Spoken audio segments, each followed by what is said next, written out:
Mr.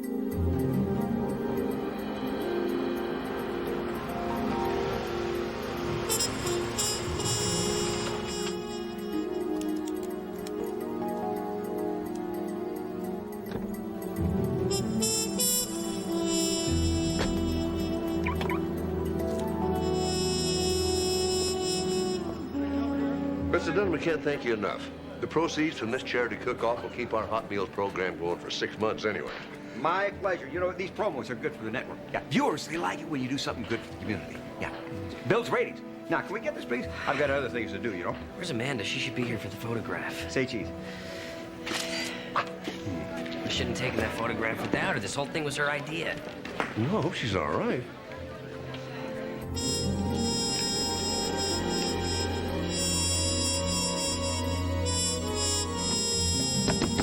Want to know? 5 minutes.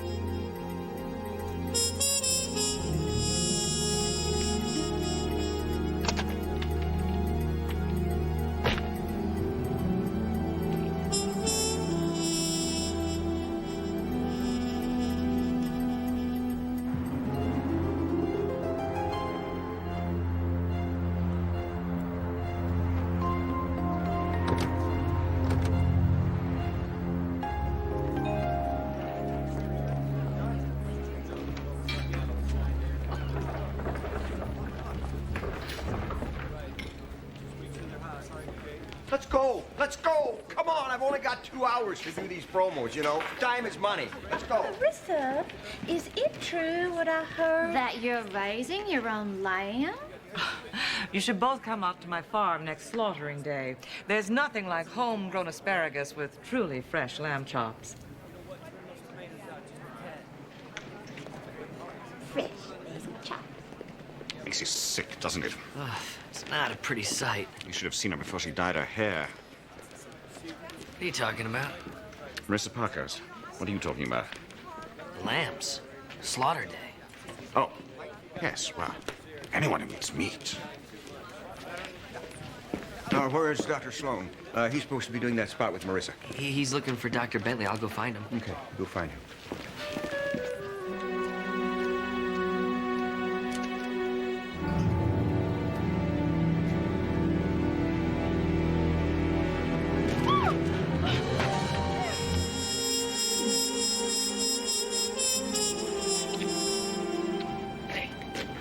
You know, Amanda's car's out in front, but she's nowhere in sight. She's probably inside by now. Come on, they're waiting for you. Renee. We have the promos. We have plenty of time. No, we don't. I think maybe you are embarrassed a little to be seen with me. Embarrassed? I am not embarrassed. Just a little? You're the one who said that we should keep this our little secret until after the... ooh. Ooh.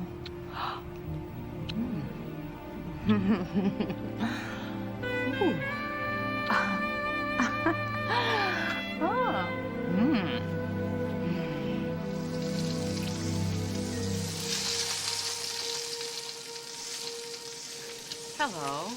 Welcome. I'm just rendering a half a cup of pancetta for the tri-tip bolognese we'll be making for the cook-off. I'll just defrost this beef demi-glace. Yes, here we go. Please, join us Thursday for the Celebrity Chef Cook-Off, benefiting Community General Hospital. Right here on the Cuisine Channel. Oh. Cut! Keith! He's crying all over the tri-tip. I'm sorry, Keith. It's these onions.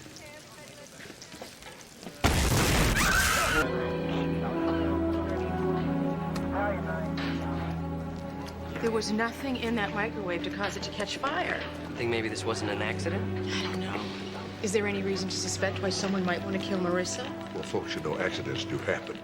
It does seem suspicious. What about the food assistant? Oh, he'll be fine. They'll take him to Community General. And Marissa Parkhurst? Come in. Oh, I'm sorry. I'll come back when you're dressed. Come in, come in. I'm dressed. I've just spoken to my lawyer about suing the company that made that microwave. Obviously, the design is flawed. I could have been killed. Would you look at this? My follicles are scorched. You know what might be a good idea? Have you looked over at the hospital. You know, you inhale a lot of smoke. I held my breath. Thanks to yoga, I can suspend breathing for 2 minutes, 41 seconds, and my hair follicles will be fine. I'm using my own yoga chamomile lanolin hair mask with flaxseed for extra shine. Miss Parkus, you don't want to take any chances. It'll only take about an hour. Doctor, if I had an hour, I'd plant an herb garden. After this promo, I have a meeting to discuss colors for my line of linens, followed by a cocktail party to launch my new magazine, followed by dinner with the designer of my pottery, followed by midnight aerobics. It sounds like you might have a little problem with insomnia. Bite your tongue. Insomnia is the secret of my success. Tell Keith that I have 50 more minutes scheduled for this promo, and then I'm out of here, okay? Okay. Need anything else? Not now, but don't go too far. What are you making? Grated carrots. I mean, what recipe are you making? Grated carrots. They're my lunch. I only eat pure food simply prepared. Care for one? No, thanks. I'm trying to cut back. Some explosion, huh? Miss Parkhurst, she's pretty popular with the people around here, huh? Marissa? To know her is to loathe her. Well, you don't think anybody would try and do her any harm, do you? Harm, I know. Murder her? Maybe. Keith tells me you're a surgeon. Yeah. I hope you won't think me presumptuous, but I need your help desperately. What's wrong? My numbers. Your blood pressure? Cholesterol? Ratings. Rating? Yeah, I don't see how I can be of any help to you. I need someone like you, to endorse the Elliot Grayson Healthy and Happy Cookbook. You're a surgeon. You've seen the fat clogging people's arteries, choking the very life out of them. I'm a trauma surgeon. My book could save thousands, maybe hundreds of thousands of lives. Seaweed souffle. Tofu trifle. An endorsement from you would mean greater credibility, bigger sales, better time slot, rising ratings, more viewers, and thus fewer deaths from cardiac arrest. You know, Mr. Grayson, I do believe in a healthy, well-balanced diet. I knew it. Just looking at you, I could tell. But I have to disclose to you, I also own a barbecue restaurant. Well, I hope you can live with your conscience. You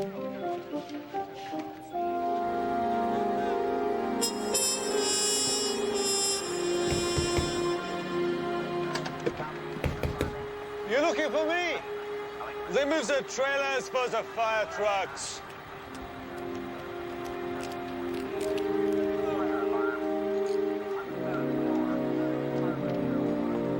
You should see the mess in there. I know. I sent Josh to replace the food that was ruined at my station. Oh, now where were we? Is there any reason why someone might want to harm Marissa Parkhurst? Only if they knew her. Come here. Renee, it's me and Connie. Just a minute. This shouldn't take long. Maybe you could wait somewhere. In the bathroom, perhaps.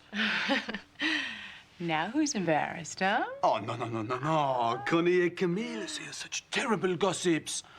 Let's not let them ruin this wonderful relationship before it even gets started.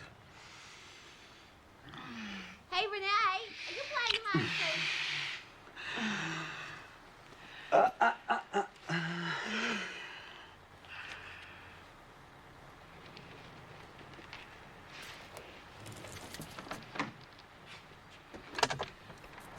Connie et Camille. Is it my imagination, or are you two even more beautiful in California than you ever were back home? Now, Renee. Now, do you stay up nights thinking of these little bouquets, or do they just come to you on the spur of the moment? Oh, you flatter me. We came to ask a favor. Yeah. Give me a cookie, I promise you anything. I told you this would work. We want to hire your assistant. Josh? Mhm. Why? Now, because he's so good. I know, I would be lost without him. Well, it's your fault that we have to ask. My fault. Well, yes, if you had not convinced us to leave Tennessee. Well, we'd still be catering Elks picnics instead of hosting our own nationally syndicated television show. And traveling the world to promote our new cookbooks. With no time at all to do all the good things that a good personal assistant would take care of. But if you don't want him to leave... I would never want to stand in his way. Make him an offer. If he wants to go, then bless him. Renee, they're ready. Do you know where Connie and Camille are? Oh, we're coming. We'll go and give whoever you got hiding in the bathroom time to come out. Bye-bye.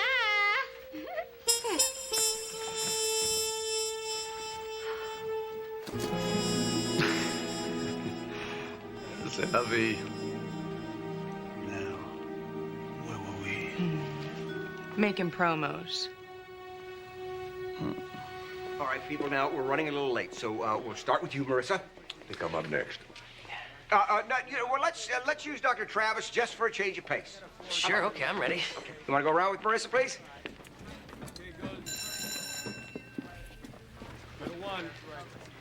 Action. Hello, I'm Dr. Travis, inviting you to the Cuisine Channel's Celebrity Chef Cook-Off, featuring, among others, the amazing Marissa Parkhurst. Perfect for entertaining. Chicken Marissa, made from my own free-range chicken and vegetables, straight from my garden. Presented in my lovely pottery casserole. Available through my catalog along with my lovely hand-loom pot holders. You have your own loom? And a churn and a smokehouse and a wine press. You have a problem with that? So when do you relax? I'm relaxed right now. Cut. I need another take. He wrecked it. I know. Hello, everybody. I'm Dr. Mark Sloan, inviting you to the Cuisine Channel Celebrity Chef Cook-Off, featuring those two sassy sisters, Connie and Camille Carmichael. So what's cooking today, ladies? Well, cornbread. And country fried rabbit with pork rinds and sassafras root. It's a country boy's idea heaven. Hello, I'm Dr. Amanda Bentley, inviting you to the Cuisine Channel Celebrity Chef Cook-Off with Chef Elliot Grayson. Couscous with currants and crudité. Eat this if you want to live till Tuesday. And cut. Inspired. You are very good, Dr. Bentley. The camera loves you. Why don't we use you for Renee as well? Yeah, you want to take this, Bob? I've got something I've got to take care of. Oh, thank you. Cilantro. I forgot it. Josh. I'm sorry, I remembered everything else. Okay, no problem. I know something I can do that involves just a little bit of my own special magic. Amanda, please. My own secret formula. Kapow! Get ready. This is to die for.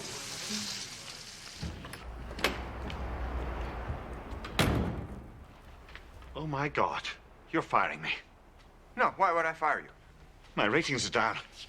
You hate me. Your ratings are fine for their time slot. Most people don't cook at 3 a.m. You know, and I don't hate you. You brought me a gift basket. What else could it mean? Elliot, I am not firing you. Oh, my God. Oh, what a cheap play for attention.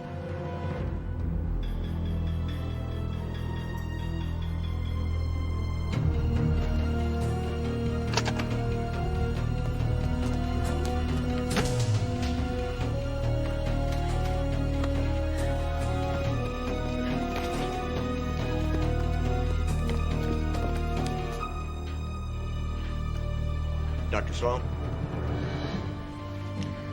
I'm sorry. No, he can't be dead. You have to keep trying. You keep trying, Renee. Amanda, honey. Amanda. No.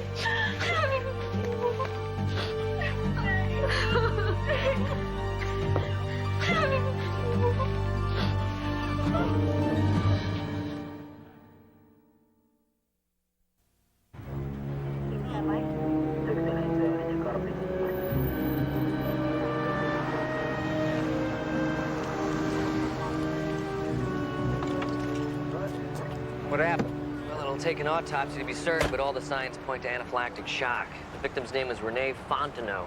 He was flushed, his windpipe swelled shut. Pretty sure there's fluid in the lungs. Anaphylactic shock. That'd be caused by a food allergy? Yeah, he was allergic to shellfish. Mark is talking to the coroner right now. But he was very careful. I mean, he never cooked shellfish, never even touched it. He was cooking chicken. He never went near a product or medication with iodine. He had one close call 5 years ago when he ate some sea bass that had eaten shrimp, and it almost killed him. He was paranoid about iodine. That's not all. Just moments before he died, the microwave on the set exploded. All right, folks. Nobody leaves this set without my permission. I just want to say that if Rene was indeed murdered, I'll do everything in my power to help find the killer. You and Rene Fontenot were close? Oh, yeah. He had the highest ratings on my network. Yeah. Amanda, the coroner agrees it was most likely anaphylactic shock. You and Rene. We were friends.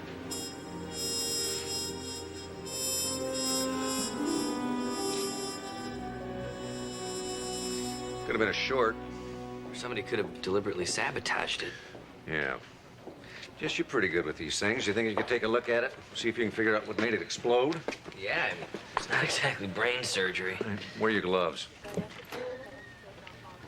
Although I know how to do brain surgery. Goat cheese! You put goat cheese on my beautiful crouton? I told you to use camembert, you cretin! You will never work in this town again. If I ever hire another chef who wasn't trained in Paris, just shoot me. That would be illegal, ma'am. You know, I hope you don't mind me saying so, but you seem to have quite a temper. I'm sorry, I didn't catch your name. Lieutenant Steve Sloan. It's a slapdash world, Lieutenant, full of lowlifes who wash their colors in with their whites. I have standards and damn little tolerance for people who don't. That's why I'm so successful. I'm stern, but I'm fair. I elevate my audience. But you're not here to talk about my audience, are you? You and Rene Fontenot, you got along all right? We met when we were students at the Culinary Institute, and we stayed close friends ever since. Then you should know if someone wanted to kill him. I know you want us to find Rene's killer. Of course.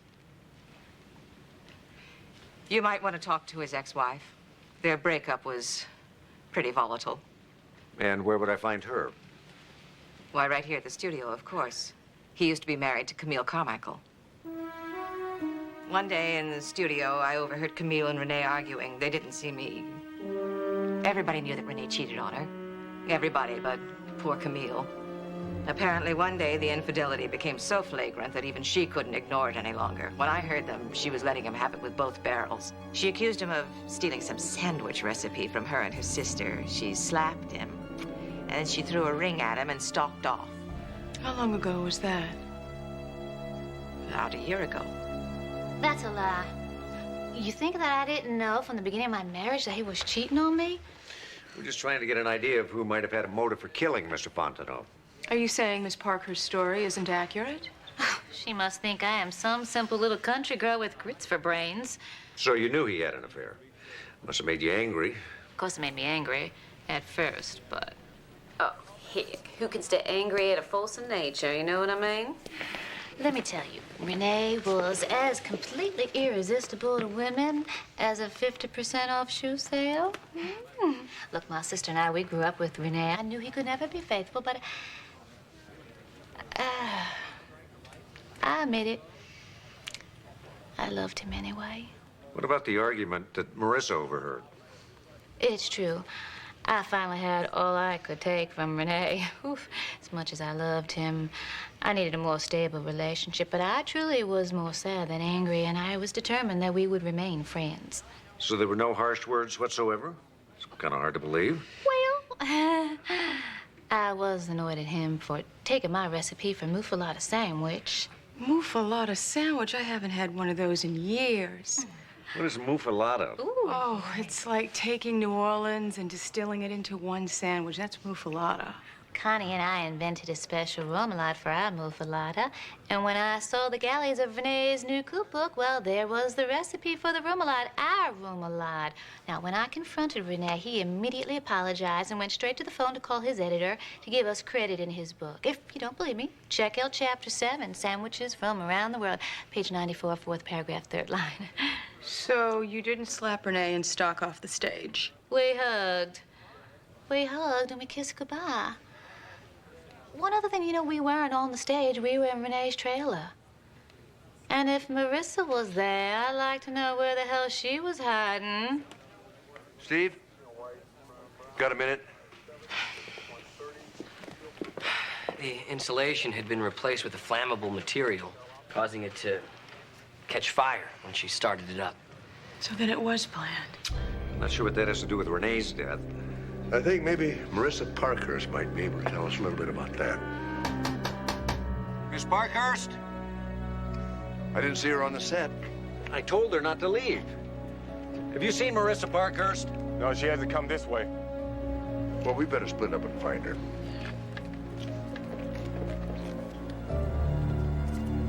Let it go! No, it's not yours! I don't care, it's gonna be mine. You can't have it! Those are private. Ah, the elusive Miss Parkhurst. What's that? It's disgusting. It's not disgusting, it just really isn't anybody's business. Pictures of Marissa. Pictures of lots of women. Apparently they have nothing to hide. I'm so embarrassed. And limber.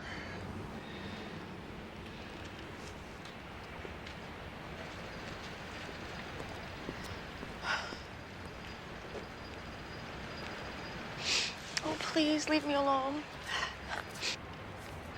Don't go, I didn't mean it.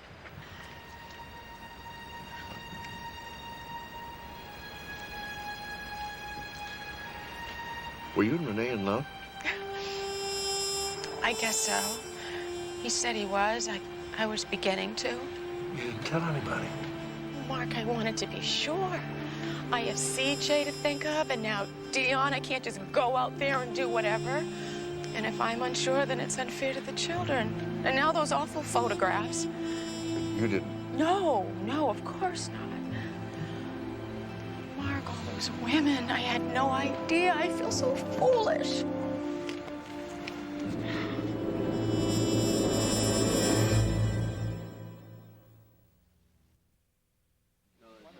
You should go home. No, Mark, I want to stay here. Look, there's no telling what we might find out about Renee Fontenot and why anybody would want to kill him. And whatever it is, you're probably not going to like it. Mark, I've already seen the worst. Besides, we still have the promos to do, and there's something I... Honey, you're emotionally involved. Now, you should go home. I'm sorry. I'll take you to your car. Mark. 17 women, all posing with big grins and not much else. How did he get away with this? Renee was irresistible. Women would do whatever he asked. I don't know a single guy that could get away with this. What did he have? I can't describe it, Lieutenant. There's no formula. Women know it when they see it. It's like every woman he met had PMS, and Renee was chocolate. He conned all these women. It wasn't a con. It was our pleasure, Detective. Believe me. What I find hard to believe is that none of you were jealous. I suppose I was. At least a little bit. I envied Camille. Obviously, they could be together whenever they wanted. We had to hide. I hated it, sneaking in and out of his trailer like some cat burglar in heat. Camille told us that she broke up with Renee in his trailer, not on stage. You were there, weren't you? In the bathroom. You can't tell Keith about this. He doesn't know. Why would your producer care if you and Renee were romancing each other? He's... well, you know, he's my husband.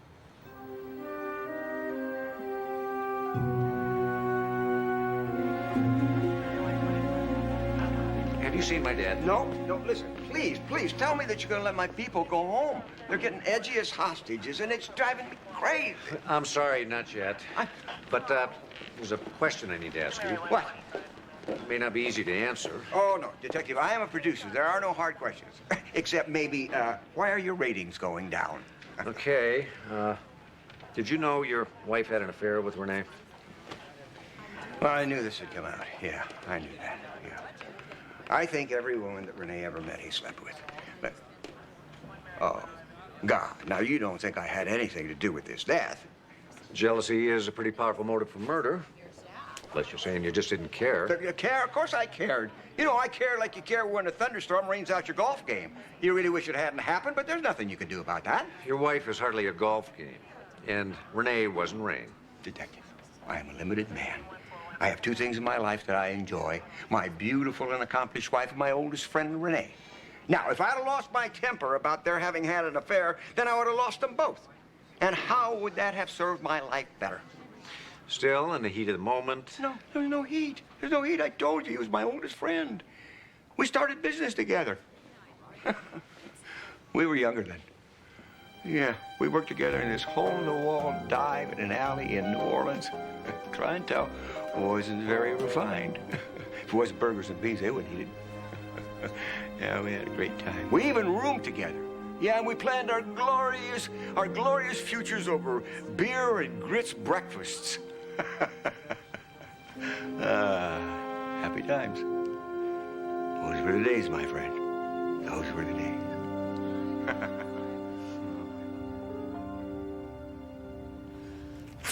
Well, Renee's dead. And I want you to find his killer, but that doesn't give you the right to expose my private life. We're not exposing anything, Miss Carmichael. We're investigating the murder. Anything you say will be between us. Okay, yes, I had an affair with Renee. Well, several of them, actually. It was sort of off and on. Renee wasn't really a steady Eddie. You kept this affair a secret. Well, absolutely. Now, all this happened before Camille and Renee were married. And then, again, a little after they were separated. But still, if she knew, she would probably throw the hissy fit of all time. And you were afraid she'd be so mad that she might do something stupid, like kill your Renee. Oh, no. She's my sister. I didn't want to hurt her. I was an idiot. For being with Renee or for letting him take your picture? Oh, no, nobody ever regretted being with Renee, ever. No matter how it ended. So I suppose this officially makes me a suspect, huh? No more or less than anybody else in this album. You know, your sister said that you and she went to school with Renee. Ah, yes. So where did that French accent come from? Pretension. See, to begin with, his name was not Rene Fontenot. No, it was Don Eddie Wolfstein, and he is from Memphis, not New Orleans. See, his parents both worked, so he was always over to our house, and even then, he was just such a cute little scamp. You would not believe the things he got away with. So you must have known him when he and Keith Dunn were partners in a restaurant. Partners? Well, who told you they were partners? No. Keith was the boss, and he treated Renee like a slave. I mean, my Lord, he made Renee do all the dirty work, and he paid him next to nothing. But Renee got even. How did he do that? Oh, after Keith's restaurant burned down, he started the Cuisine Channel on a shoestring. But see, by that time, Don Eddie Wolfstein had become Rene Fontenot with a reputation for being a hot Cajun cook. So when Keith offered him a show on the channel, Rene just smiled and made him pay through the nose. Steve, come quick. We found something. Amanda, what the hell are you doing here? I thought we told you to go home. Well, you did, but then I remembered something that might be a clue. And Mark asked me, well, what is it? And I said, I'm not going to tell you unless you let me stay and help find Renee's killer. Look, all right, I get the picture. Everybody, you can go back in the stage and just let us handle this. We're all involved in this. Well, that's right. I have a right to know. So if you've discovered something, we all ought to know what it is. Well, I wasn't expecting a crowd. Well, you sure got one. Everybody, just wait out here.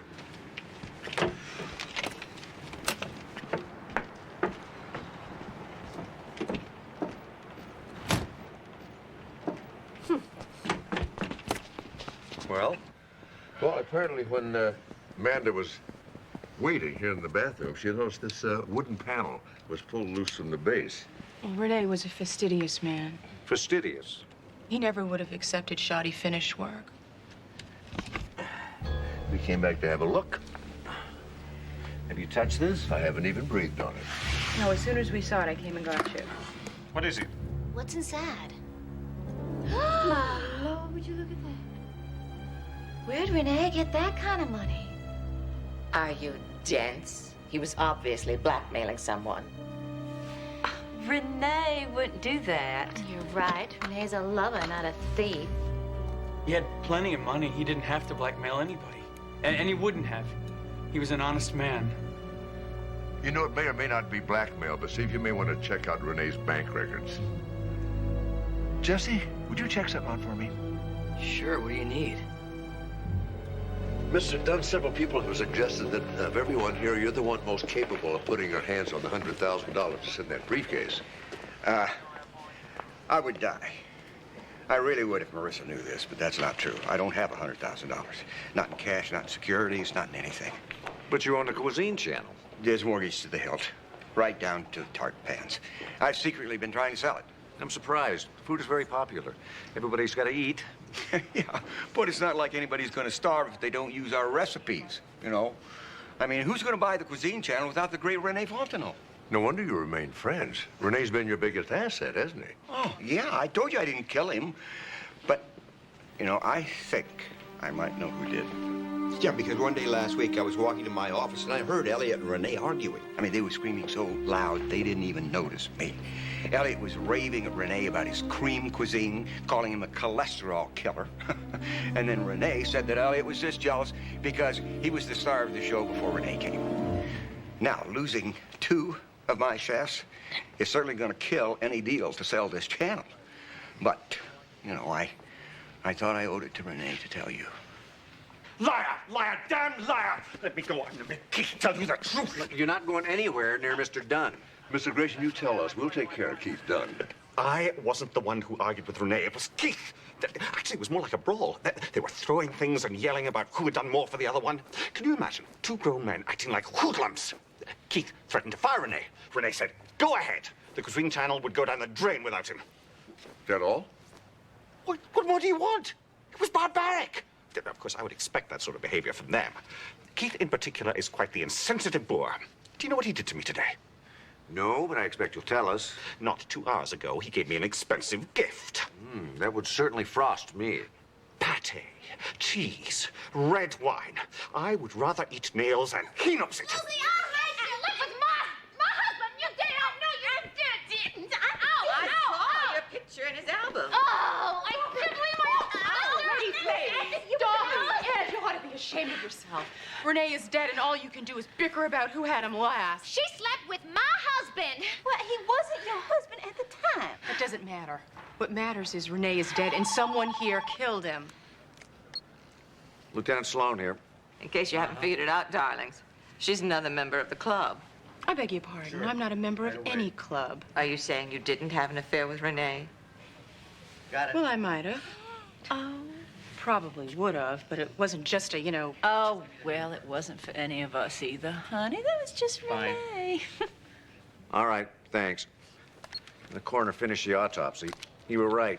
Fontenot died of anaphylactic shock. Iodine. Where did it come from? So they analyzed all the ingredients he used and found it in his shaker of spices. Renee's famous magique was full of iodine. Now, who handed the magique to Renee? I did.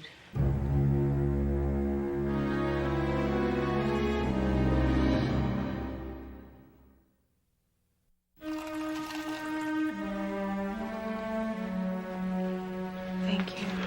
You're not really a suspect, but I can't let you go yet. I'm sorry. We'll get this worked out. I know. Steve, I just remembered something. As soon as I came into the studio, it happened. There was a lot of confusion, and my first instinct was to make sure Renee was all right. But he wasn't in his kitchen set. Josh was. He didn't think anyone was looking, and I didn't think anything of it at the time. But I saw Josh take Renee's magique and remove some of the secret formula and pour it into another bottle and take it away. That's a lie. She's just saying it so you won't think that she did it.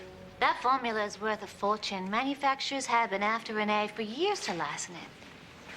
Renee Fontenot's Magique. More famous than the Colonel's 9 herbs and spices. Now available. You know what? The company that makes it strikes gold, but Renee, he wasn't interested. Well, are you suggesting that Josh stole the formula to have it analyzed so he could sell it? I'm telling you, I didn't do it. Well, if you did, you were in for a big disappointment. Magic's a scam. Secret spice is my foot. It's salt. Kosher salt, sea salt, table salt, every other kind of salt, and all of it colored with vegetable dye to look exotic. You mean Josh stole salt? Oh, I was his wife, and he never told me what was in it. Ah! You know what? You know what? All right, that's enough. Knock it off. Lieutenant, you're getting away! You're a doctor. I never did like you. I think it's time for you to come clean, Josh. You rigged the microwave to create a diversion so you could steal the Magique. All right, yes, I did it. I shorted out the microwave and I stole the Magique. Why? Renee wouldn't sell it, which didn't make sense. It's not like he was rolling in bucks. So you saw an opportunity to steal from your uncle and you just took it. You think I don't feel guilty? I think you feel caught. I didn't kill him. I swear I didn't. Well, maybe your uncle found out you stole the formula. Maybe he fired you. Maybe you got angry and killed him so you could keep the formula. No. I loved my uncle. Everybody did. Be sure to mention that to the jury. Well, Steve, listen, before we arrest anybody, maybe we ought to talk. Is there some place private we could go? And could I get a chalkboard, some chalk? Now, Renee was having an affair with Connie. Either before or after he was married to her sister, Camille. Yeah, which was either before or after Renee had an affair with Marissa. Which was during the same time Marissa was married to Keith Dunn. Makes you wonder how they had time to cook. What's worse is they all lie and contradict each other. I think it was Congress. Hey, I've got it. What is it?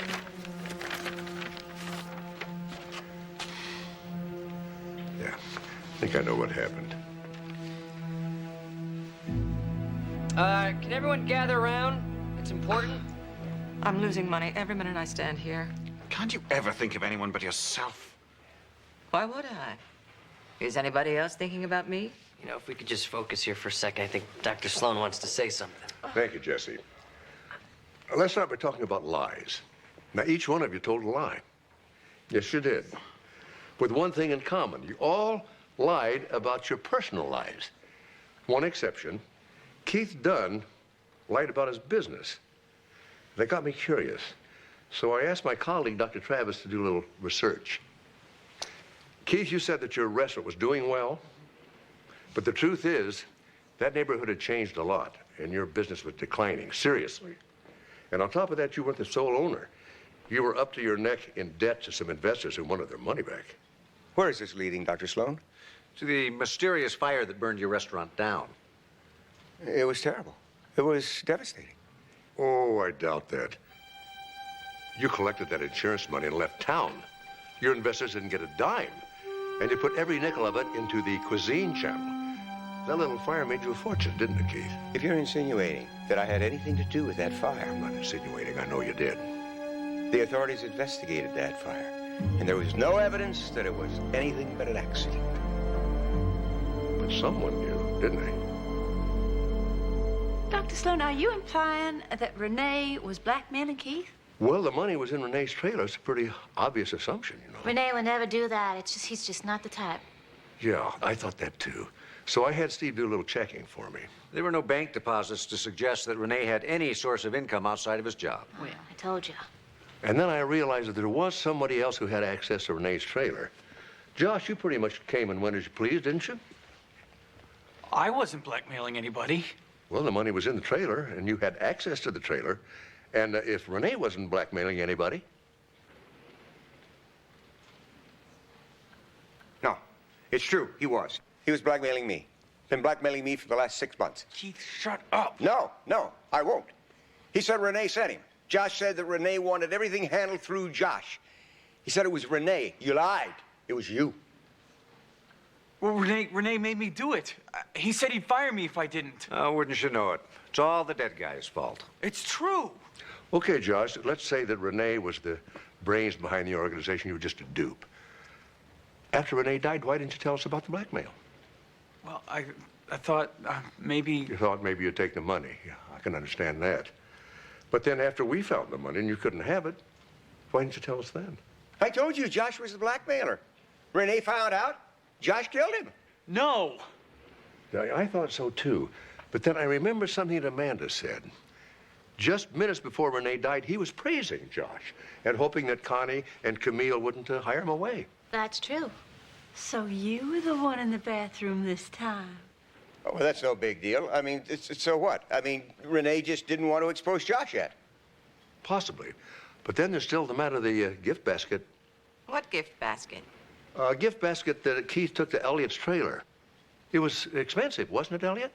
If you like that sort of thing. Which you didn't. It was full of cheese and pate and red wine, foods that Elliot thinks are poison and would never eat. Never. Yeah. Keith knew that, too. But he also knew that cheese and pate, red wine was Renee's idea of heaven. I saw several bottles of that same expensive Bordeaux in his trailer. You saying the basket was intended for Renee? Well, that's ridiculous. If Renee was blackmailing me, why would I bring him a gift basket? Oh, you weren't. The basket was just an excuse in case somebody saw you going in there. Because you knew after Renee died, we'd all be in there searching that trailer. You wanted to get your money back before anybody found it. Unfortunately for you, after the fire, all the trailers were moved to let the fire trucks in. They were all put back, but not in the same place. You went into Elliot's trailer, thinking it was Renee's. I knew it. I knew you didn't care about me. You're going to replace me with those Japanese Ginzu chefs, hmm? As soon as I can. Dr. Sloan, your speculations are very entertaining. And if I weren't the subject, I'd applaud. But you can't prove any of it. You certainly can't prove that I killed Renee, and you can't prove that I was anywhere near that bottle of magic. Except for one thing. When the sprinklers came on, the magic bottle got wet. And when you switched the magic bottle for that one that was full of iodine, Josh, would you show us the palm of your right hand?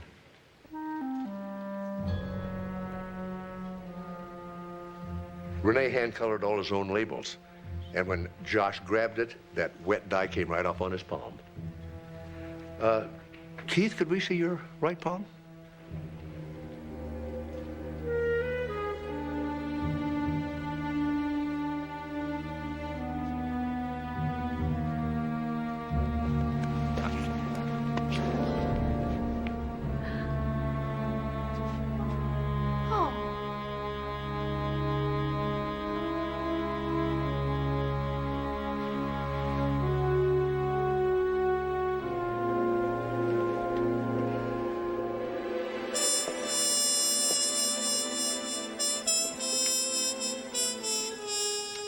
He was a scoundrel, but he was worth every minute you spent with him. I don't know. Oh, I do. When you were with Renee, everything went from black and white to glorious technicolor. Yeah, I can't think of one way my life was made better by just knowing him. But he lied to you. He lied to all of you. Oh. Well, I wouldn't say he lied. He just didn't tell each of us everything we wanted to know. But he did tell us what we need to hear. Oh.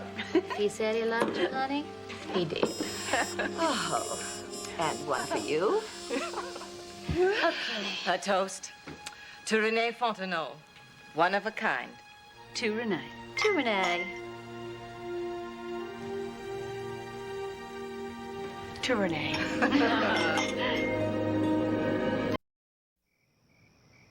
You were wonderful, Jake. You're so much more relaxed on the weekends. Something about being in my own bed after traveling all week that gets me kind of, you know. I'm just surprised that you haven't done your victory strut yet. I don't strut. Oh, you do. You don't like to admit it, but you do. I have seen you. You've seen me. It's kind of hard to miss. It's sort of like a cross between a rooster And a very old Mick Jagger. Yeah, baby.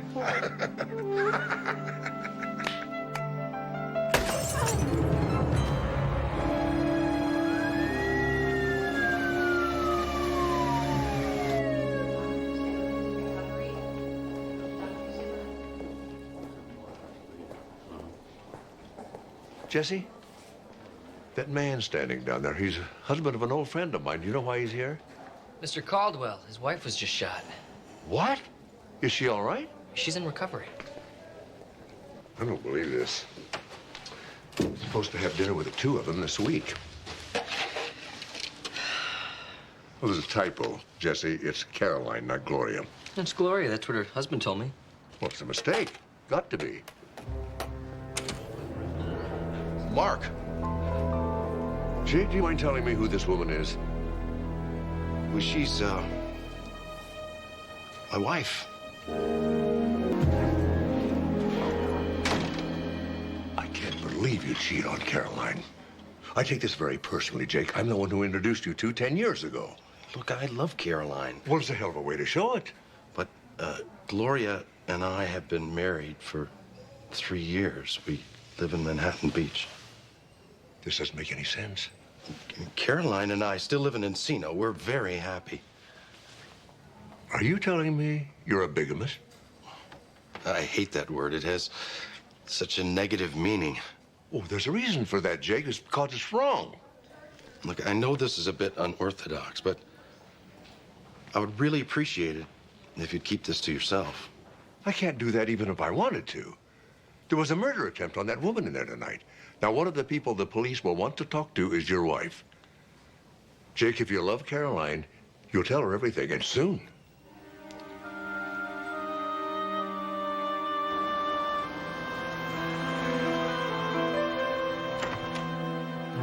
Honey, don't act like this. You son of a bitch! I hate you! I hate you! Hey, that's enough. That's enough. Someone's gonna get hurt. I know! I want it to be him! That's right! You run! Coward! Run!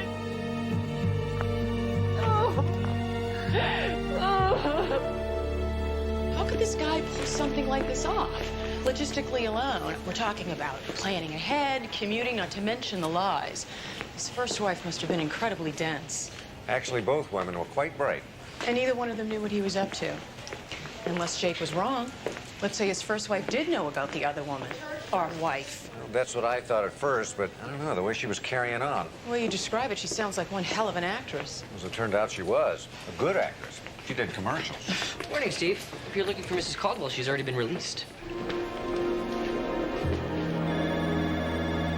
Caldwell Candles, we brighten up your life. How may I direct your call? Lieutenant Sloan? No, I'm afraid he's not in right now. Can I have him return your call? Uh-huh. Fine.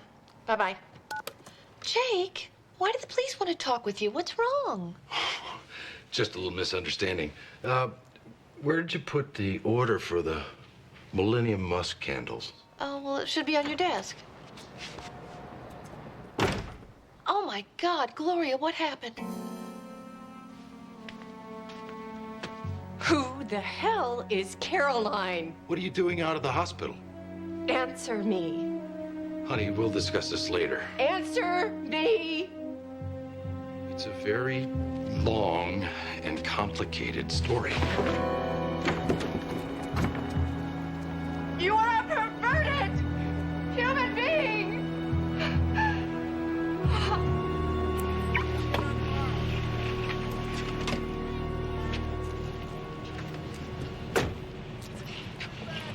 Oh. Man.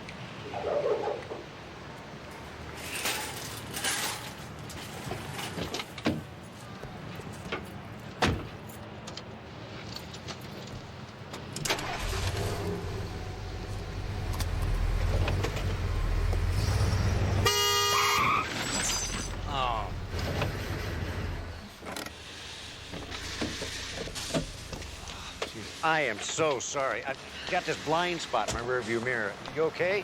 Just a little shaken. Good. Don't worry about a thing. I'm fully insured. I'm not worried. These things happen. Little fender bender, I see. Yeah, but we got it pretty much under control. Officer Adair, thanks anyway. Well, I still need to file a report. Can I see your licenses and registrations, please? Really, it's okay. I said licenses, please.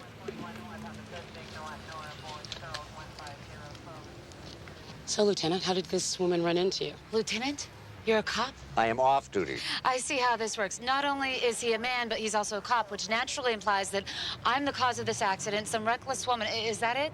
The officer, it was completely my fault. I backed right in front of her. And I'd really like to take it from here, if you don't mind. I'll file the report. No problem, Lieutenant. Sorry, ma'am. Thanks. I apologize for all that. Apology accepted. I'm Maeve Michaels.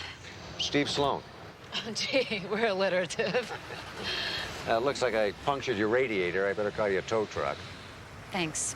Listen, I was wondering if you could give me a lift. I was planning on having lunch at the Cuervo Cafe. No problem. Great. And after you call the tow truck, would you mind calling the restaurant and making reservations for two? I mean, if you're hungry. I'm starved.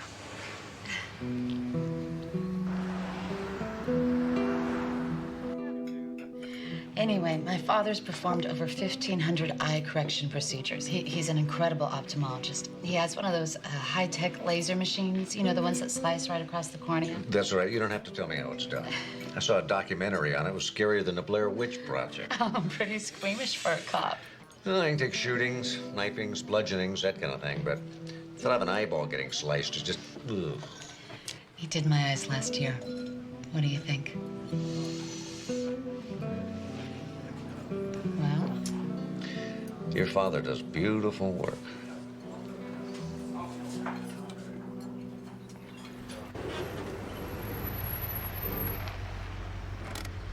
Well, nice running into you. Would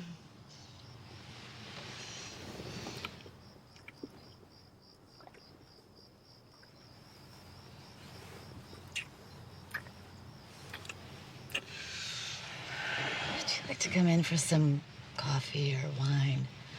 I'd love to. But I do have to get up pretty early. I could set the alarm clock.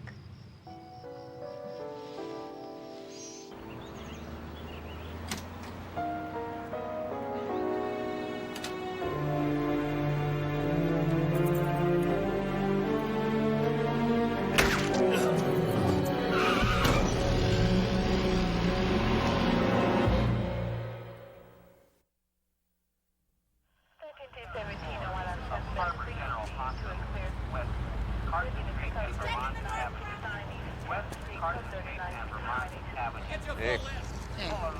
Anything? Well, it looks like somebody was in a hurry to get out of here and nearly ripped the bumper right off. Looks like they left some paint scrapings. I'm gonna collect some samples and get them over to the lab. Already done. Something wrong? Just noticing that you wore the same shirt and jeans yesterday. Well, isn't it possible that I have more than one black shirt and more than one pair of jeans? Yeah, I didn't mean to... You know, it just so happens that I have dozens of outfits just like this one. You know, you should never jump to conclusions. Can they teach you that in Detective 101? Sorry, won't happen again. Wonder who she was.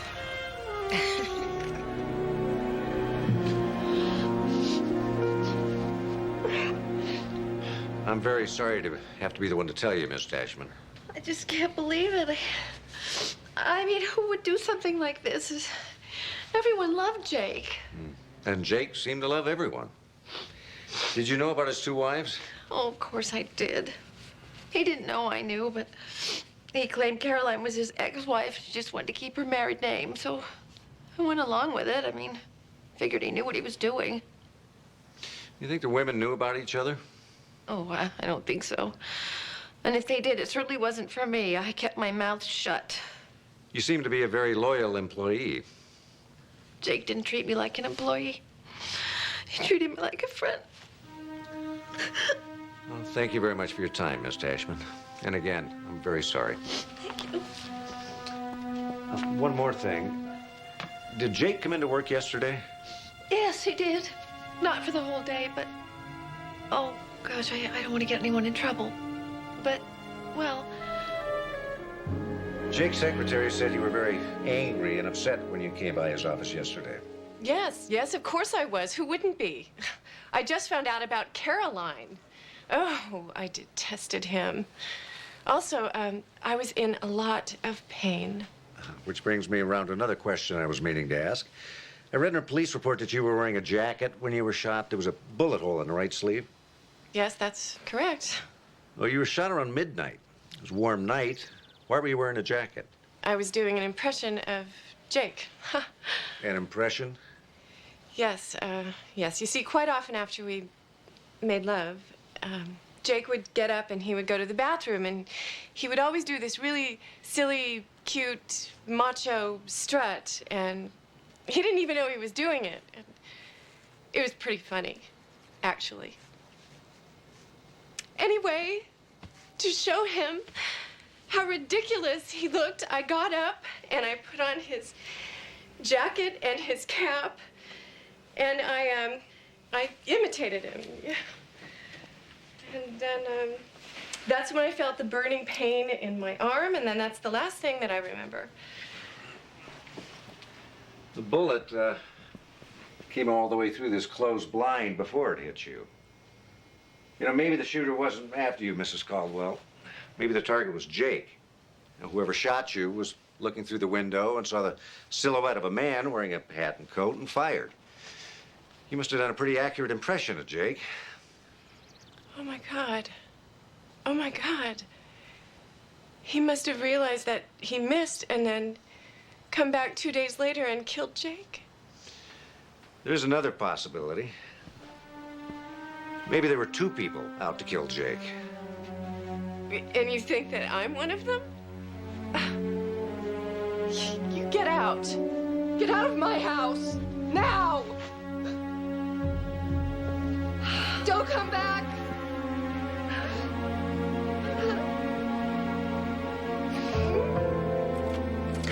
I'd like to rule Gloria Caldwell out, but I can't.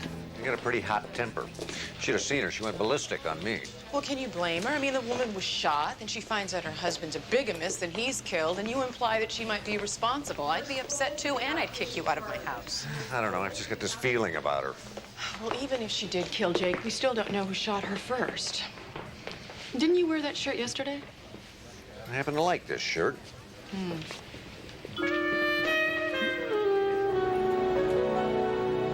Me too. I had a great time yesterday. Even better time last night. Listen, I was wondering, tonight too soon for a second date? I see you're busy, huh? Okay, well, no, tomorrow'd be fine. No, that's great. I'll, see you around 5. Can't wait. Let me guess. Little Miss Fenderbender. Maeve. Isn't that a great name, Maeve? Never knew a Maeve before. It's a perfect name for her. She looks like a Maeve. You're smitten. I am not. We just happened to hit it off, that's all. No, you're smitten. It's written all over your face. I should know I'm the king of smitten. Oh. You gonna bring her around here? She's not really a barbecue kind of woman.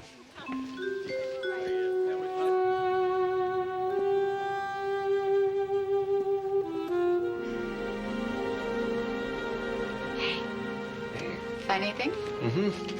When Harry Met Sally and Sleepless in Seattle. What do you think? Do you really like those movies? Well, sure. Doesn't everybody love romantic comedies? Fine, okay. I guess I'll put back Die Hard with a Vengeance. Whoa. You like action films? About as much as you like romantic comedies. Which means you hate them. With a passion. Well, I'll tell you what. We'll watch 2. One chick flick and one action film. Oh, great. Die Hard in Seattle. Come here. You are such a cutie.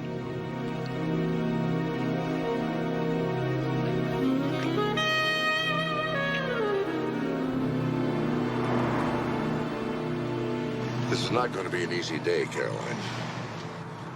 I know. I haven't been to many funerals. Unfortunately, I'm experienced in this area.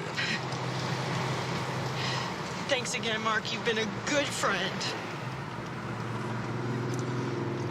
I'm just worried about you. You've had a very rough couple of days.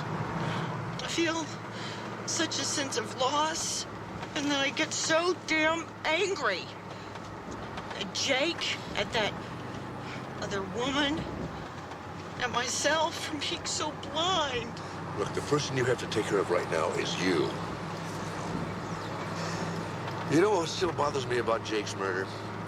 I can't figure out why he was coming out of that apartment complex. The police questioned all the tenants, and no one seemed to know who he was. I wish I could help. We don't know anyone that lives in Santa Monica. Jake was killed just after sunrise, 6:32. Suppose you were still sound asleep then. Of course I was. What are you trying to say, Mark? Are you asking me if I have an alibi? No, not really. It's just that the police asked you about your whereabouts. You are asking me if I have an alibi.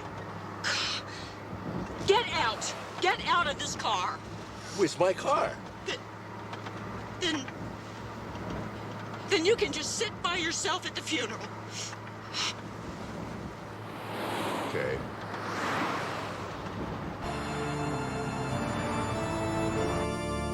And every year, Jake would donate boxes of his fragrant candles to various synagogues and churches, ours included. I especially enjoyed receiving the ones in December, a very berry Christmas. Besides his loving parents, William and Terry, and his siblings John and Aaron, Jake leaves behind a beautiful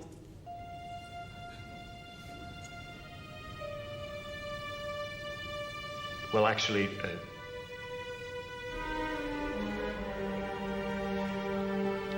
please turn to page 62 in your hymnals.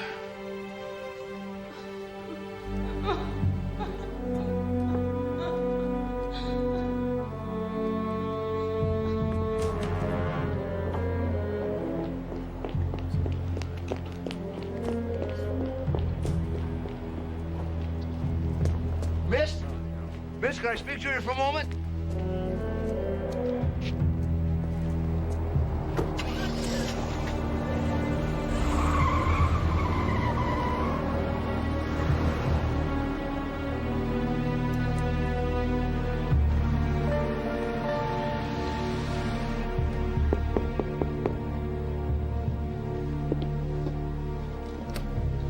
Sarah Prince?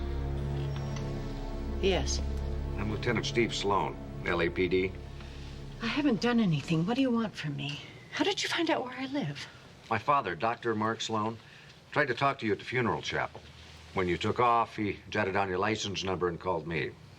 He was chasing me. I was frightened. Well, he didn't mean to scare you, but he told me he couldn't help but notice how distraught you were at the funeral.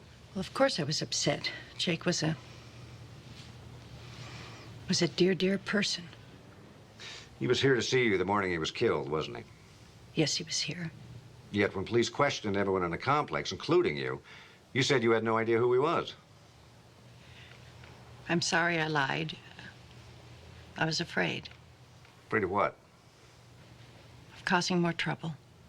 What kind of trouble? Jake was my lover. You're telling me he had a mistress, too? That's what she said.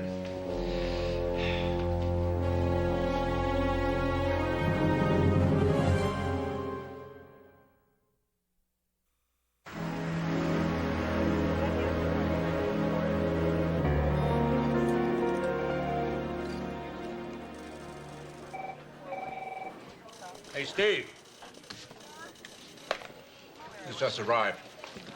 Ballistics report from the Caldwell case. You better take a peek. Great. Took him long enough. So this man was juggling 2 wives and a mistress?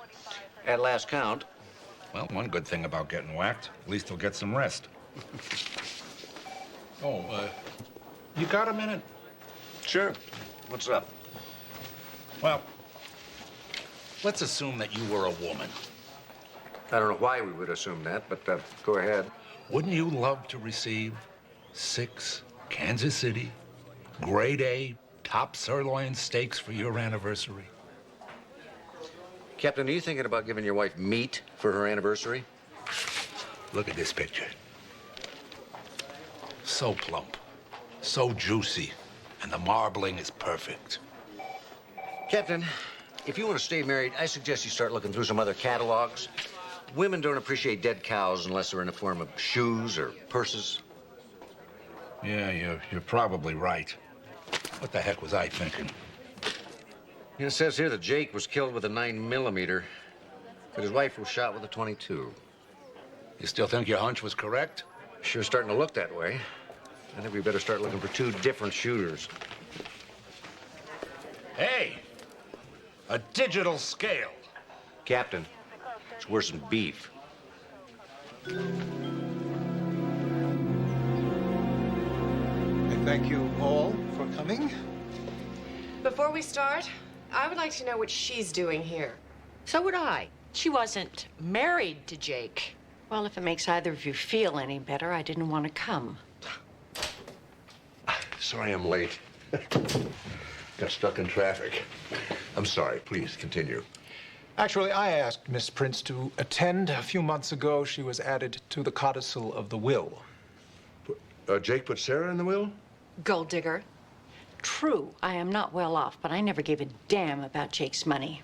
That's not what our relationship was about. We talked. We weren't married, so we could be totally open and honest with one another. And I knew all about Jake's 2 wives. Sometimes it was very difficult for him keeping everything straight, but he did his best. For a bigamist, he was a very decent man. This breaks my heart. I thought I had a wonderful marriage, but yes, that was just a big joke. I wasted 3 years with that man. You know, I talked to Jake just before he died, and he was telling me how much he loved both of you. And I believed him. Dr. Sloan's right. Jake happened to be an incurable romantic. He never wanted to hurt either of you. This is all very interesting, considering he was bankrupt. You sure about that? You know, he had 2 beautiful homes and what appeared to be a thriving business. Appears is the key word, Lieutenant. Mr. Caldwell was cash poor. As a matter of fact, both houses may have to be sold in order to cover his outstanding debts. What? This can't be happening. Oh, my lord. Caroline, did Jake ever let on he was in financial trouble? Not really. There was a time when things were a little tight, so I invested, well, $250,000 of my own money in the company. Me too. Me too. I did the same thing. 300,000. You know, he told me some of his clients were overdue with their payments and asked to borrow $15,000. Well, it's all I had in my retirement fund, but I gave it to him. I was happy to help. Sarah, you said that Jake was very open with you. Did he ever let on about this? Never. Jake rarely discussed business, but I find it impossible to believe he was having money problems. I mean, just 2 weeks ago, he gave me this for my birthday. That jerk bought you a diamond bracelet?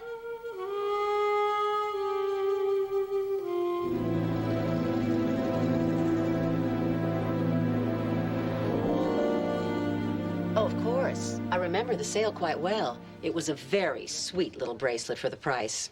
I'd say $15,000 is a very sweet little price. I could show you one for $230,000 if you'd like to compare. I'll take your word for it. I do remember that there was a slight problem with the transaction. What kind of problem? Mr. Caldwell's check was returned for insufficient funds. I telephoned his office immediately and was told it would be taken care of that day, and it was.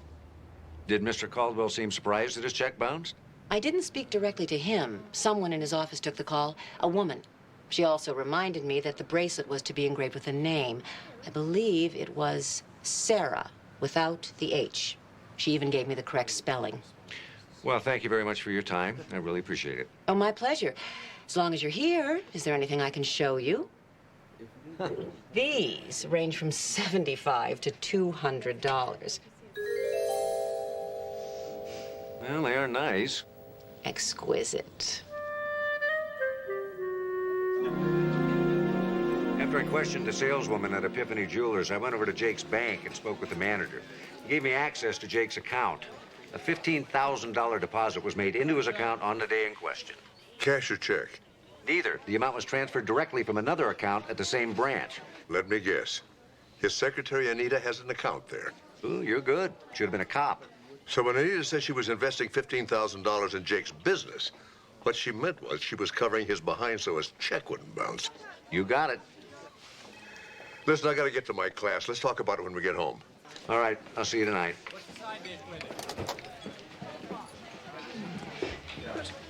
Doesn't it seem strange that a secretary would do something like that for her boss? Cover a $15,000 check? Well, maybe she was just a very devoted employee.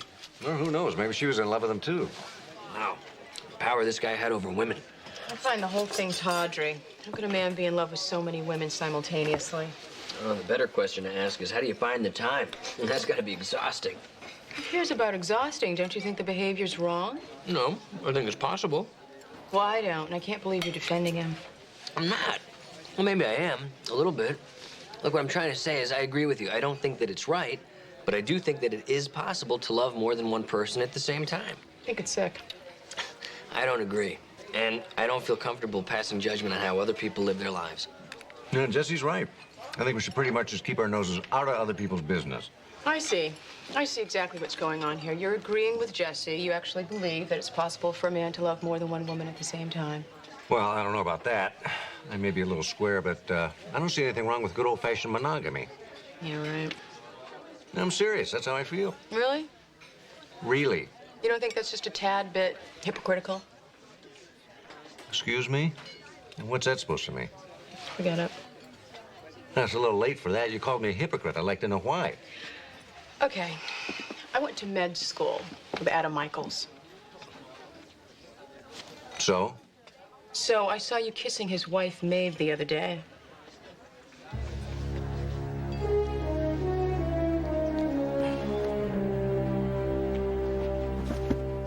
Oh, here. Let me help you with that. Oh, thanks. What do you want? Just by the door would be great. Okay, no problem. Packing up the office, huh? Yeah, I rented a storage space. I didn't know what to do with all this stuff. I appreciate your help. Why are you here? Well, I was wondering if you could help me a little. What kind of help? Well, I'm a little bit confused. I got the impression at the reading of the will that you didn't know Sarah all that well. But then the saleswoman at the Epiphany Jewelers said you not only helped her correct the spelling of Sarah's name, but that you covered the bounced check. Dr. Sloan, of course I knew about Sarah. I wasn't going to say that in front of the wives. I mean, they trust me. I think they've been through enough deception. It would kill them to think that I betrayed them, too. Oh, well, I understand you were trying to protect Jake. But what about the check? Well, he told me he had a cash flow problem, and he couldn't go to his wives for any more money, so he asked me. You know, he was a very proud man. It was hard for him to do that. So, of course, I told him not to worry about it. I'd take care of it. He was very lucky to have you working for him. Oh, no. I was the lucky one. Was that you? Yes, 6 months ago, and about 10 pounds thinner. It was my first vacation in years. Beautiful. Hawaii? No, the Cayman Islands. Jake had a friend in the travel business. He got me a really inexpensive package. I think it was $600 for 7 nights, airfare included. Wow, that's terrific. But you say that was 6 months ago? Yeah, last August. You know, that's funny. I had dinner with Jake and Caroline over a year ago, and they said that you were in the Cayman Islands then. I remember it because he said he was having such a tough time around the office he couldn't manage without you. That's really true. He was helpless. But no, you're right. I was there one other time. For a long weekend. That's when I fell in love with those beaches. Yeah, I understand it's beautiful. Oh, it is. Wish I were there right now.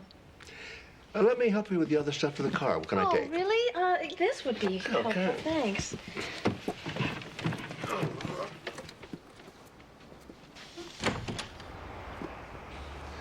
Whoa, what a workout. Yeah. I guess I can give up my membership at the gym.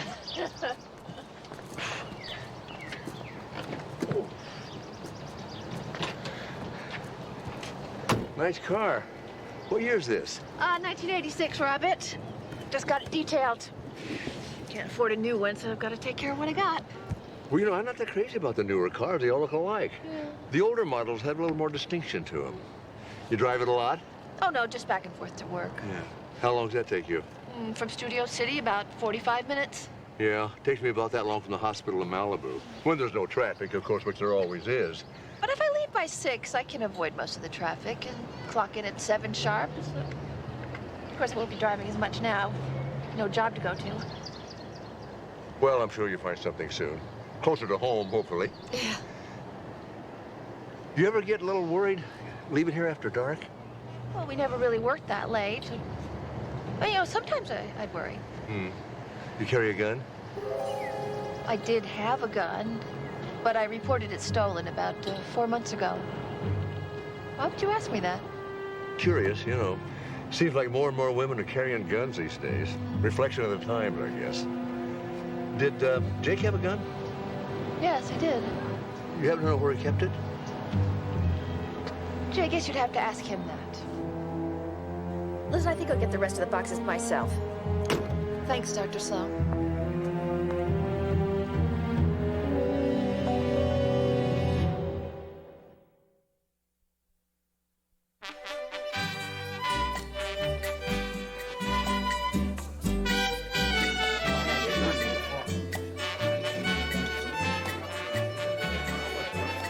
Hey, sorry I'm late. I was in Santa Barbara all day. Oh, I've missed you. I can't tell you how surprised I was to get this. That was so sweet of you. I just love it. Something's wrong. Steve, what happened? Why didn't you tell me you were married? Because I was afraid you'd act like this. I don't get this. What were you thinking? I was thinking I just met a wonderful guy and wanted to enjoy our time together. But you have a husband. This is wrong. It's not a problem for me. Why should it be a problem for you? I'm going to spell it out for you. It's adultery. Okay. Look, that's a very old-fashioned word. So is marriage. Well, I guess I don't have what you call a typical marriage. Your marriage isn't working. Why don't you get out of it? Because it does work. We both love each other very much, but what I feel for you has nothing to do with him. Is any of this making sense?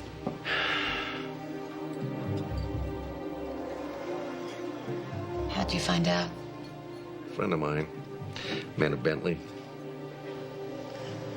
Yeah, Adams mentioned her. I think they went to medical school together. A small world, huh? Steve. Look, I'm sorry. I'm not very hungry.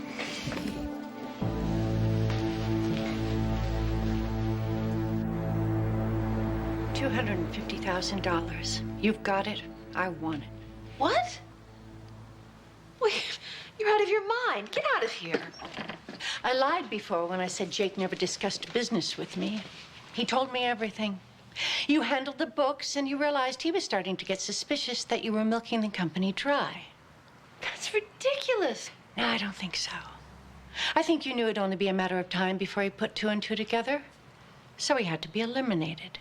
You're insane. You shot him when he was at his house. But you accidentally hit Gloria, and when you realized you missed, you followed him to my apartment, and when he came out, you killed him. Get out! Now that both wives knew about each other, they'd be perfect suspects. Jealousy, betrayal, wonderful motives for murder.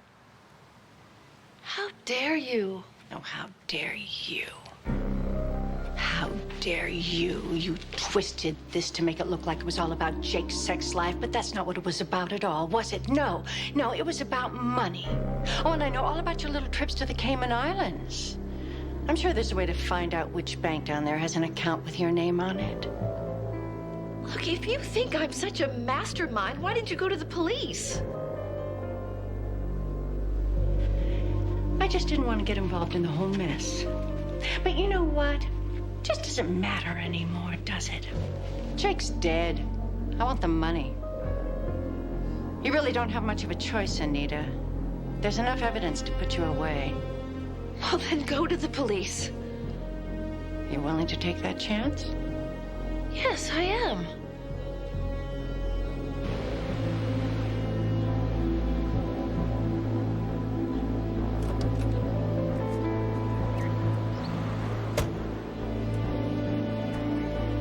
So? It didn't work.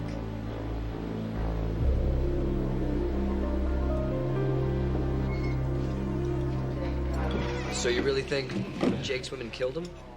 No, I did, but now I'm not so sure. You know, I just need one piece of tangible evidence. We seem to have a lot of clues, but unfortunately, none of the right ones. If you need me, I'll be in the back. Way, way in the back. Hey. Hey. Well, Maeve sent this over to me this morning. She said in the note, give this back to our friend Steve. There you go. Sorry. No, you've got no reason to be sorry. It's my fault. I shouldn't have snapped at you the way I did. I should have kept my mouth shut. It was none of my business. I honestly had no idea Maeve was married. You're kidding. I wish. Funny thing is how she acted so blasé when I told her I found out. I'm really sorry. Not because I told you, but because it didn't work out. Jesse told me how you felt about her. Well, live and learn. At least you made me aware of the situation before I got too involved. So I think you should have this. Really? Steve, thank you. It's beautiful. She had big wrists. Yeah, but it's an ankle bracelet. Is there a return policy?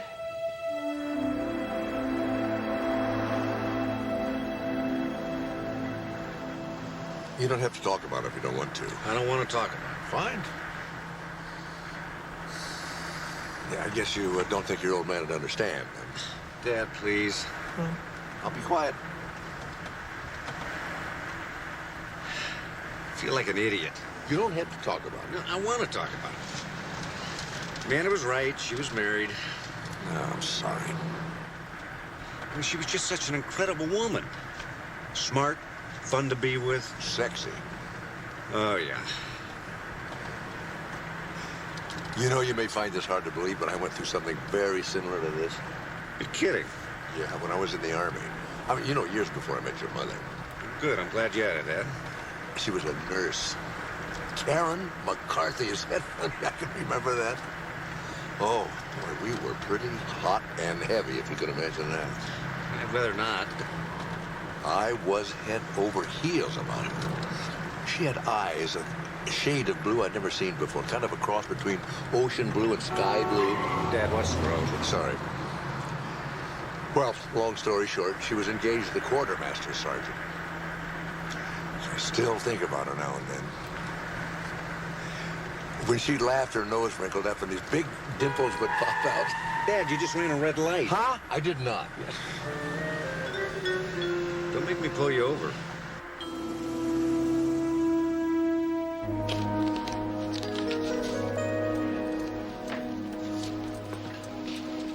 I don't believe this. They caught you. How could they get my picture running a red light? You gotta watch the news more often. You know, most of the traffic lights in the city have these little cameras attached to them. Great lenses. They can make out the license plate, see who's driving.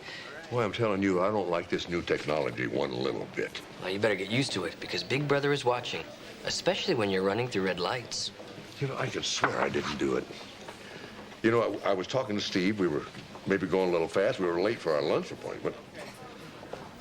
I wonder how friendly Steve is with the guys over at that traffic division.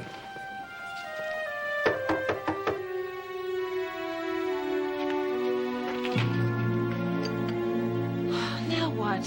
Miss Tashman, I am sorry to disturb you, but you said something that's been bothering me. May we come in for a moment? Well, will it be quick? Because I'm really tired. Just take a minute. Do you remember we were talking about your car, and you said it took you 45 minutes from the valley to get to work by 7 a.m.? So? Well, I'm assuming you take the Hollywood Freeway, which is the most direct route. And your point is? There wouldn't be any reason to take any surface streets, especially in Santa Monica. That wouldn't make any sense at all, would it? Look, you're not making any sense. Listen, I've had a really terrible week. Just one more question, then. Is this a picture of you running a red light in your car? Okay, I ran a red light. Who doesn't? Okay. I know what you mean. It happened to me recently. It's a little embarrassing with those cameras all over town. So is that it? Are we done? Well, there seems to be a slight problem, Miss Tashman. You see, the photo's time-coded. You ran a red light at 6:38 a.m. the morning Jake was killed. He was murdered at 6:32 a.m. Now, if you look closely at the street sign, that's Montana. Now, that's just 2 blocks from the murder scene. And that puts you in Santa Monica and not Studio City at the time of the murder. You lied to me. Look, you people are harassing me. I want you to leave. It's no wonder you ran a red light. You must have been driving pretty fast to make it from Santa Monica all the way downtown by 7 a.m. Will you just get out? I also noticed a dent in your left bumper. Now, that was perfect the other day. And also, there's a red splotch on that bumper. I wouldn't be surprised if it matches the color of the car that you sideswiped in the parking lot, the murder scene. Oh, God.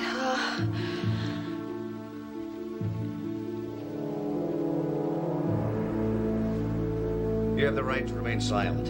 Anything you say can and will be held against you in a court of law. You have the right to an attorney. If you cannot afford an attorney, one will be provided. How many names in that program? Well, about 30 million, give or take a few 100,000. Incredible. Whoa, I think I found him. Hank Glowacki. There's only one listing. He's local. He lives in Calabasas. Phone number is 555-0360. Thank you very much, Jesse. Anytime, Mark. You know, you should really get a laptop. You can waste many happy hours.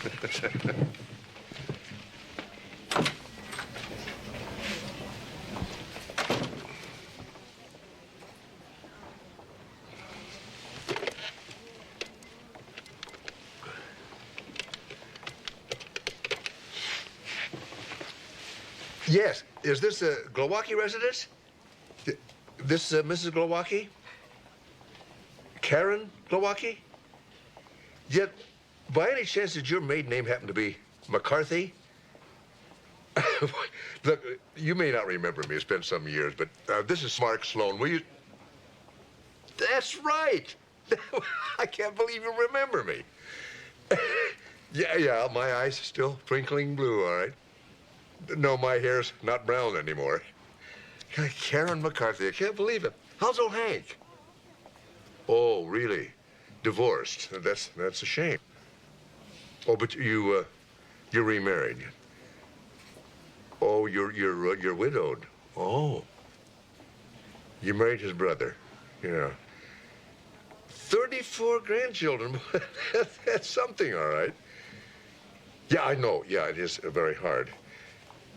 No, I live in France now. I just wanted to call and say hi. I was thinking about you. Yes. No, I will. I certainly will. Yeah. Well, nice to talk to you, Karen.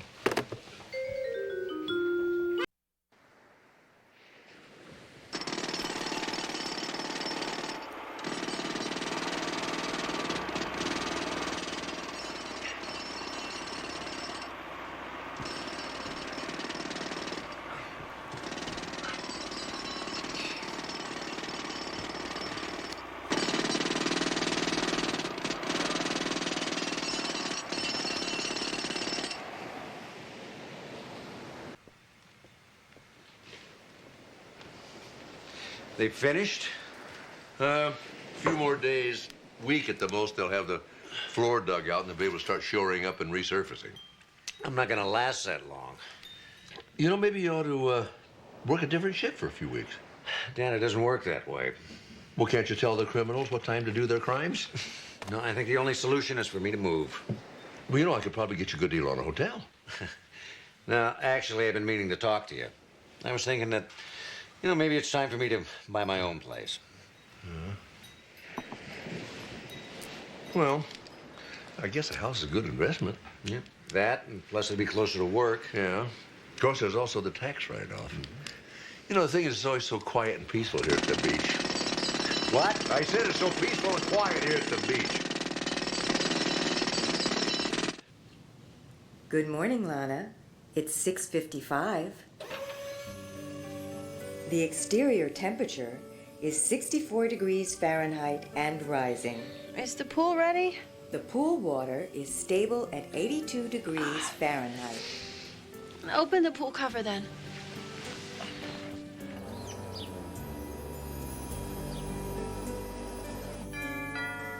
Lana, You have a visitor. Hey! Yup? Come around back, Jesse. Let him in. Security system disengaged.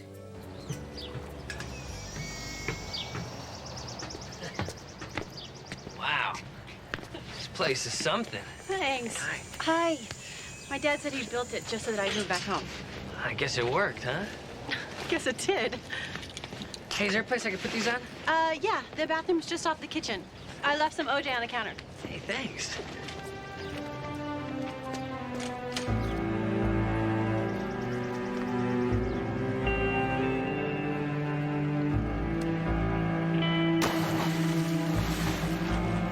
Warning, do not use the pool. Lana? Warning, do not use the pool. Lana? Lana? Lana? It is now safe to enter the pool. It is now safe to enter the pool. Well, probably a short in one of the underwater lights. We won't know for certain until we can drain the pool and our technician can do a full examination. How old did you know this girl? Lana? We were friends, kinda. What kind of? Well, she moved back to LA after college, and her mom gave her my phone number. So did her mother want her to be a doctor or marry a doctor? I don't know, a little bit of both, I guess. Her mom is a surgeon. She used to work at Community General. And this is Lana's father's house? Yeah, she was living here. It's sort of a temporary, permanent thing, kind of like you and... Kind of like me and my dad. No, because that's like entirely different. No, she just moved in. And I've been living with my father forever. You guys have a great house on the beach, and you get along so well. I'm moving out. Really? Yeah, I've already got a realtor looking. Jess, don't mess with that, will you, till we're finished? It wasn't me, it's the computer. The computer closed the blinds?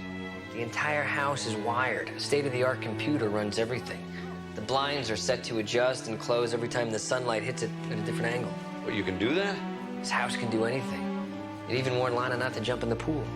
And she did anyway? I don't know, I was here in the kitchen. You wouldn't happen to know the name of the company that installed the system, would you? Guess we could find out.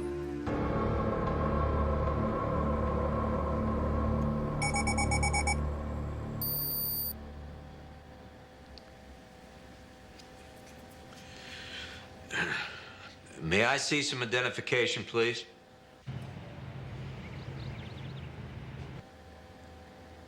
Lieutenant Steve Sloan.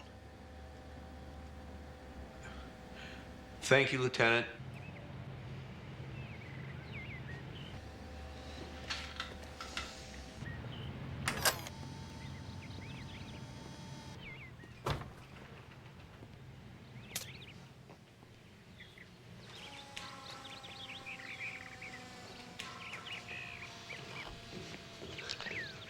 Lieutenant?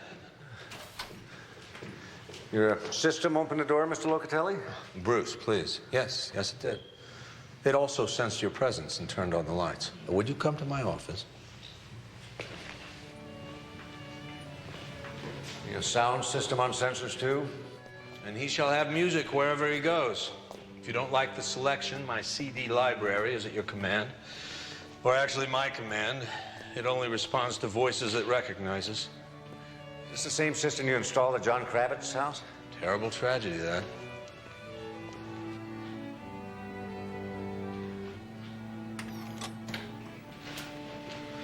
Mute the music, please.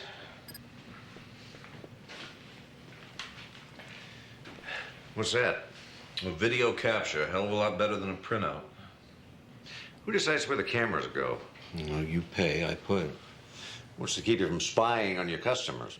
The entire system is double password protected, so when you contacted Mr. Kravitz, he dialed in, entered his secret password, which allowed me to use my password to open the system and show you, well, this. Hal, if you would. You named your computer Hal? Yes, after the movie. It was kind of a joke. Didn't Hal kill people? Well, it seemed like a good joke at the time. Of course, I named him before I saw this. Warning, do not use the pool. I think that's enough. Do not use the pool. Can you give me a copy of that? Well, had it made as we spoke. Now, you'll find that my system not only sensed the short, it closed down to the power to the pool as well. What you're saying is, if that young woman had been anyplace else but in the water at the time of the short, this never would have happened.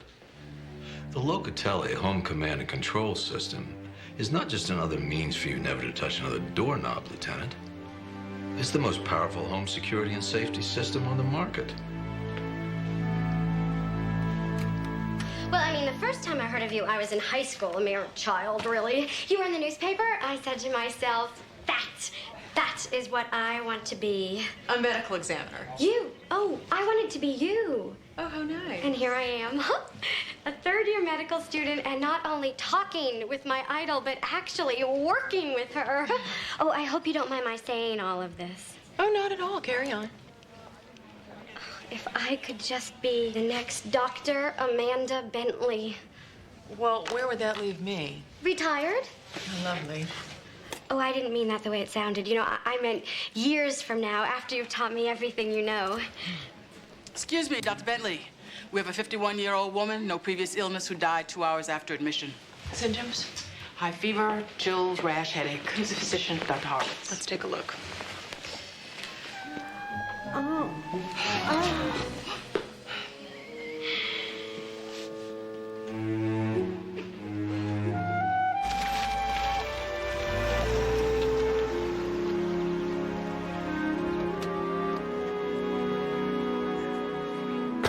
I'm telling you, Dad, I've seen the future and it works. Dr. Sloan, I presume. Yes, how do you do? Will you be sharing the house with your son? Well, actually, we already share a wonderful house. Because there's a 3-bedroom model I can show you. Oh, no, this will be fine, thanks. Open says me.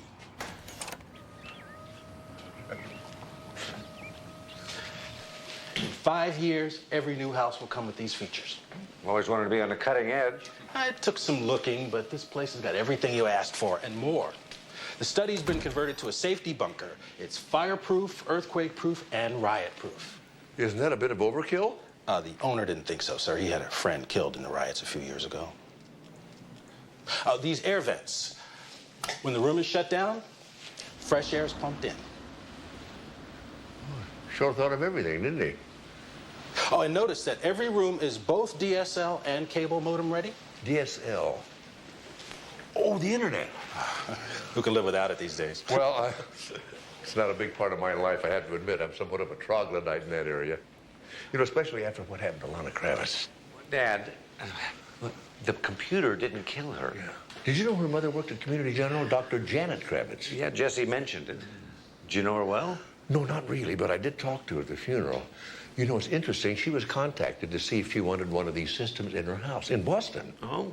How'd she like it? She didn't. She turned them down. Said it reminded her too much of her ex-husband. Look, Dad, I like this house a lot. Good. I mean, you're the ones going to live here. The owner is in the middle of divorce hell. He's willing to do a quick claim if you want to move in right away. No kidding. Hey, I wanted to ask you about that jacuzzi out there. Is that voice activated too?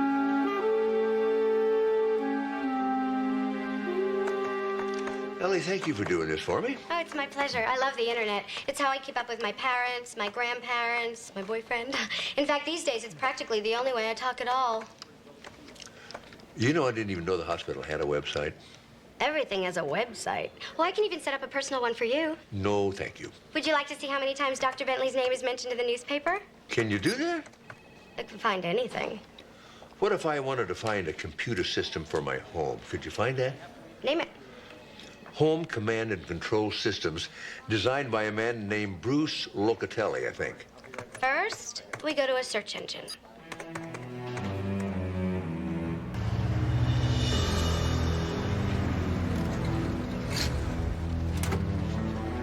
DWB. Yeah, I got your message, but I'm still puzzled. We already passed our code inspection. Oh, it's a new service that we provide. Routine inspection before a new customer moves in. Yeah, but how'd you know this house sold? Multiple listings.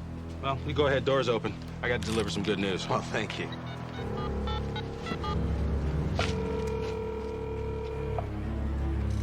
Oh, that's great. Closing tomorrow at Valley Brook Federal, 2 o'clock. Right, thanks.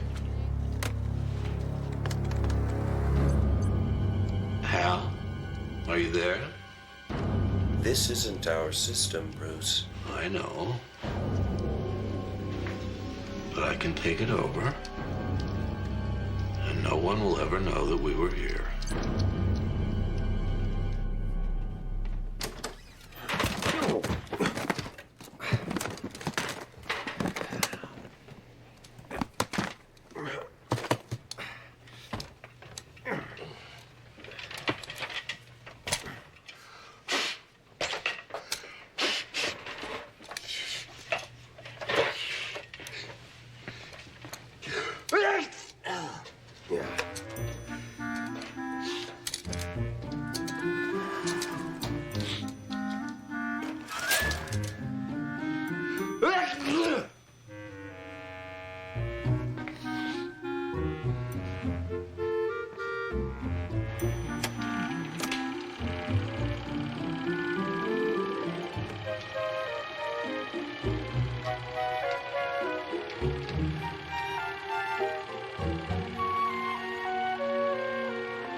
You know, it's amazing what you can find on the web. They had cancer research that hasn't even been published yet. And then I looked up old Fred Astaire movies. They had a nearly complete list of all the credits. What do you think? Donated. Then I found something else remarkable. Did I actually ever wear this? Yeah, you did. I found home command and control systems. Dad, that death was an accident. I mean, I had long conversations with the father, the mother, I checked with the friends. Nobody suspects foul play. That's exactly what Sybil Thorsten said. Okay, Dad, I'll bite. Who is Sybil Thorsten? Denise Thorsten's mother, up in Hartford, Connecticut. And the connection between Denise Thorsten and Lana Kravitz is what exactly? They both died in pool accidents, and both houses had Bruce Locatelli's system in there. Dad, computers do not kill people. Well, doesn't that strike you just a little bit suspicious? Well, was there any other connection between these deaths whatsoever? None I know of, no. Well, then, no, I don't. And I don't worry about my house having a system either, Dad. I mean, this Bruce character didn't even make mine. Well, this isn't about your new house. No, of course not. You know, maybe it'd be a good idea just to shut it off until we look into this a little further. Dad, I like my new house. You know, the computer system's one of the reasons I bought it. And the police investigation was very thorough. You think I'm being foolish, huh? No, not at all. Couldn't talk you out of those either. Heck, no, these are keepers.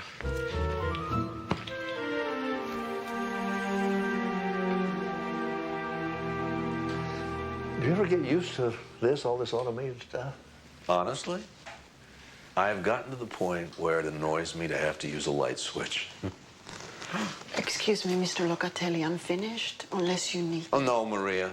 Hasta mañana. Hasta mañana. Gracias por todo. That's cleaning lady? My house manager. Couldn't live without her. Does the computer respond to her voice as well as yours? Yes, I programmed the system with a full Spanish vocabulary. Please, sit down. You can restrict access anytime you want? Oh, I can do anything. You can, not your computer. The computer's only as good as the programmer. You know, that's almost the same thing my son said when I presented him with a very curious coincidence. I was checking out your system on the internet. Denise Thorsten. You knew about that? You think the police didn't investigate that death, too? Would you mind explaining what happened there? Well, it seems she ordered the pool cover to close while she was still in the water. Why would she do that? She was drunk. And you're positive it was Denise that gave that command? That's what the computer records show. Is it possible for anyone else to issue a command to this system? You, for example, you got into the Kravitz system. All my systems are double password protected, so no, not without the owner's permission. I don't know that much about computers, but Jesse told me those systems have a, what'd you call it? Backdoor. So the manufacturers can correct errors in the program. So you do have a means for getting around the double password system, don't you, Mr. Locatelli? You know, I really hate to do this. Do what? What I'm about to say, to backdoor into a system requires a high level of sophistication, not to mention a prior knowledge of the program's proprietary codes. And you meet both criteria. And so does my competition. Any particular competition? Donald Purdy. My system's beating the pants off his. Are you suggesting that Purdy deliberately killed Denise Thorson just to make your system look unsafe? And that is exactly the kind of accusation I didn't want to make. That jerk. I bet he led you right to me, huh? As a matter of fact, he did. You know why? Because I'm gonna put Bruce the Goose out of business. Sounds like you two have quite a beef going. He stole my system. I ought to kill him. What about killing his clients? That would be bad for business. Computer kills homeowner, film at 11. Now, what do you gotta think? Bruce's butler did it? Or that any system on the market is suddenly suspect? The same could be said for Bruce. Accidents wouldn't do his business any good either. I'm talking about a rational human being. You're talking about Bruce Locatelli. Why would he murder his own clients? Why does a guy climb a bell tower and start shooting? No more swimming pools, Hal. I understand, Bruce. Let's turn our attention to our next target, Jerry Tam. Where does he live again? Jerry Tam lives in Montreal. Cold weather climate. That is correct, Bruce. He sneaks his smokes in the shed. That is correct, Bruce. Full screen, please, Hal. This was captured yesterday. There is a handyman's workshop in the garage, complete with a sink with running water. These propane tanks are connected to a heater. Propane? The heater is on a thermostat. The propane is computer controlled to turn on whenever the temperature drops below freezing. To keep the pipes from bursting. That is correct, Bruce. Jerry Tam comes into the shed every evening at approximately 5 p.m. Eastern Time. I see. Which would not be a problem unless... Unless the pilot light were out. Is that a command? I like this is the type of thing I'm looking for. Oh, okay. These are this is color, but not. Yeah. Go ahead, try it out. Call me Phil. What's your real name? Philippa. So, are you shopping for a few things for Dad? No, actually, we're shopping for my son. He's bought a new house. Got tired of living with the old man. I don't think she needs to hear our entire family history, Dan. It's actually one of the great things about owning a store like this. You get to learn about such intimate details of people's lives. Well, I'm looking for a couch, armchairs, a coffee table. Okay. Well, then by all means, sample the merchandise.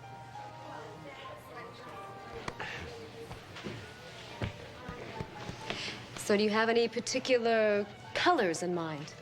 Well, this puce is nice. Okay. Does it go with your home's color scheme? I don't think it has a color scheme.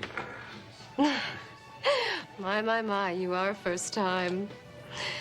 And an available bachelor. That obvious?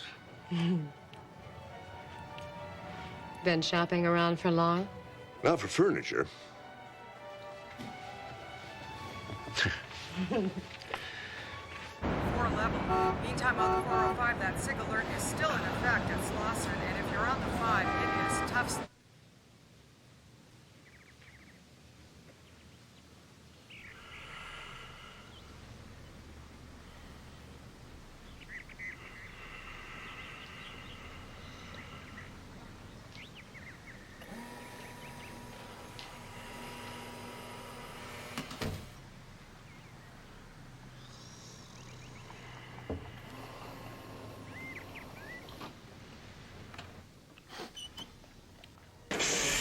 O3 coming in. Positive conscious suffocation. How'd this happen? The windows were locked. The bedroom filled with smoke. Vitals. BP's 90 over 50. Pulse 110 and thready. Respiratory rate of 58. Is there any blood drawn at the scene? Yes, sir. Let's get him into trauma 1. Let's get that blood for CBC, electrolytes, lactate level, and carboxyhemoglobin. Get me an intubation tray with an 8mm tube, Page Respiratory for some stat ABGs. I want to start another line in the other arm and get a stat portable chest film. What were the presenting symptoms? Suffocation due to smoke inhalation.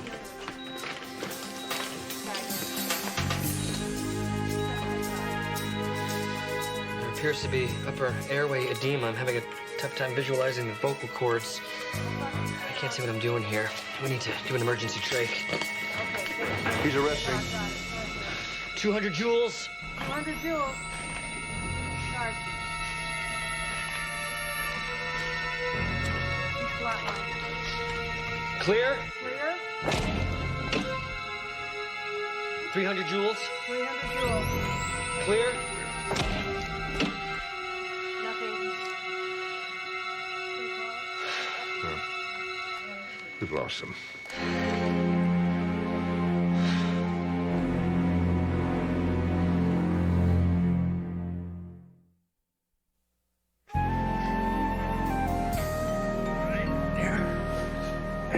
Good? I hope so. Oh, that's nice. Just as uncomfortable as it looks. Steve, you've got great taste. Yeah, see? You remember when we first moved to the beach? Yeah. Carol started crying the minute she walked in the door. Said, this isn't our house. So he took her by the hand and said, let me show you what we can do all by ourselves, and took her right down to the beach. You weren't worried? No, Catherine did enough worrying for the both of us. And I told her Steve wasn't going to let anything happen to his little sister. I couldn't have been more than 11 years old. Sloan here. Steve was always so responsible, even when he was a kid. Yeah, well, things were safer then. Oh, I don't know. Sometimes I think we just know about the dangers more now. Yeah, maybe.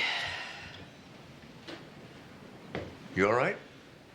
I was just thinking that, we should have been able to save Bruce Locatelli. Bruce Locatelli's computer has a full record of what happened. Malfunction? No, somebody compromised the system from the outside. Somebody deliberately turned off the pilot? I'm afraid so. But who? It's got to be his competitor, Donald Purdy. So then Purdy murdered Bruce. Looks that way. Bruce said that Purdy was out to get him. Yeah, still, I am so sure that Bruce himself was behind those two murders. Well, Cheryl's picking up Purdy now. I got to get back to the station.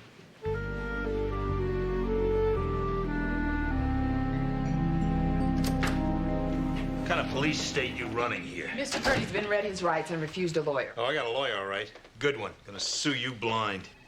You're facing multiple murder charges, Mr. Purdy. I wasn't anywhere near Brucey boy. No, but his computer indicates an illegal intrusion initiated by your system. That's a lie. There's a printout. Take a look. You set me up. Sit down, Mr. Purdy. The hell I will. First, your stormtroopers come into my place of business. You either sit down or I'm gonna have to cuff you. Why don't you shoot me while you're at it? Okay. You're under arrest.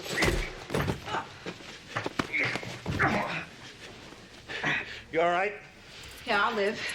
It was self-defense. Yeah. Try assaulting a police officer. Come on. Steve said Purdy just hauled off and hit her. Thought the man was all bark and no bite. Well, bullies tend to be cowards. Cowards how? Look at the way he's killed. From a distance, never confronting his victims. Yeah. Still, somehow I just don't feel right about it. Dr. Bentley, I don't know what to do next. Do you know what to do, Dr. Sloan? About what? Well, I've been trying to notify Mr. Locatelli's next of kin. First, I tried all the Locatellis in the Los Angeles phone book, all one of them. Then I tried using that new national service. Nobody named Locatelli's even heard of him. So then I tried using the internet, hoping to find some relative in Italy, maybe. You can find people in Italy? Well, yeah, if they've got email, only they don't have email, I mean. If they even exist. I think I know somebody who might be able to help us out. He's had these photographs here since he moved in. You know who they are? Mr. Locatelli, he would not speak of them. When a man does not want to speak of Those he loves is best not to ask. It is my fault he's dead. Why do you say that? Every day I come exactly at 7 o'clock to make Mr. Locatelli's breakfast. But this day there was a lot of traffic. I'm never late. But on this one day, if I had not been late on this one day, Mr. Locatelli would be alive. My boyfriend couldn't believe I wanted to work with dead people. I mean, I'm sure you've heard it 1,000 million times, right? What can you do to help a dead person? Well, I said, I'm sure you say the exact same thing. I said, live people only cause you trouble. Dead people just lie there while you find out all their secrets. Don't you agree? Mm-hmm. Dr. Bentley, do you have those autopsy results for Dr. Horowitz? Yes, Ellie, would you get in the McDougal autopsy report, please? Cause of death was septicemia brought on by meningococcal infection. I know, I put it somewhere. Try the file cabinet. I was going to put some files into storage, but for that I needed a box. I had the file in my hand. Didn't want to put it with the chemicals. It didn't belong with the medications either. I mean, then we would never find it. I was going to put it next to the computer temporarily, but then the phone rang. You weren't here, so I just put it...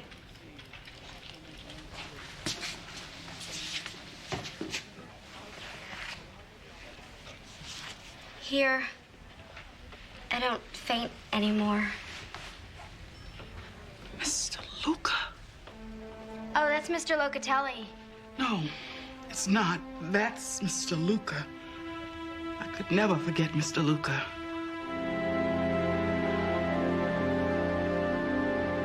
I was new on the job, and here was this sweet man.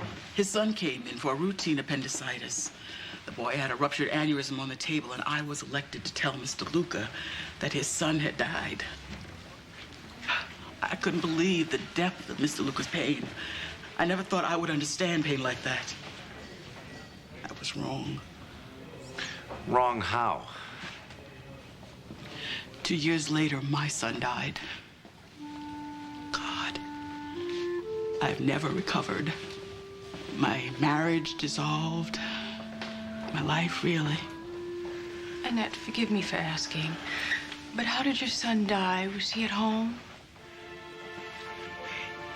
He was back from college for spring break. Somehow he ended up in the garage with the car motor running. I still don't believe it was suicide. I don't. I'm sorry. No, don't apologize. Annette, I have one more question I do have to ask. In the Luca appendectomy, was the surgeon Dr. Kravitz?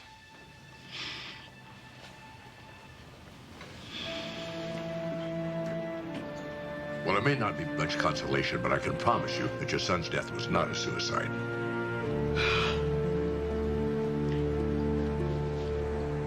Bernardo Luca did suffer a terrible tragedy.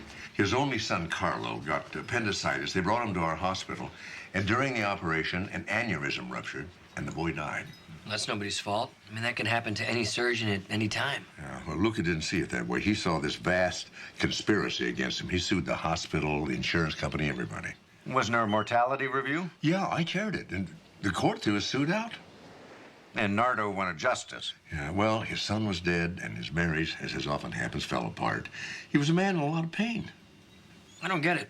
I mean, if Bruce or Nardo or whatever his name was wanted to kill somebody, why not those responsible? He wanted more vengeance than that. He wanted his victims to experience his pain by killing the children of those he blamed for killing his son. So then Lana died because she was Dr. Kravitz's daughter. That's right. Just as Annette's son died because she was a nurse at the operation. What about the victim in Hartford? Would that be the child of the insurance investigator in the case? Exactly. What about Purdy? Did he know this when he killed Bruce? You know, I think Purdy may be guilty of assaulting an officer, but not a murder. I think this whole thing was a diversionary tactic. Pretty extreme way to get us off the track, don't you think? Well, Bruce was not supposed to die. That pilot light went off exactly at 7 o'clock. Now, Maria, his housekeeper, always arrived at 7 o'clock. He was counting on her to save him. That's right. Only that morning, there was a bad accident on the freeway, and she was delayed for half an hour. So then what you're saying is that we're dealing with a murderer who is his own victim. You know, I think we should just be thankful this whole thing's over.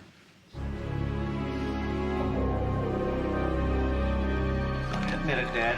Bruce's computer didn't kill those people. Bruce did. Yeah, I guess you're right. Well, did your system cook all this Chinese food?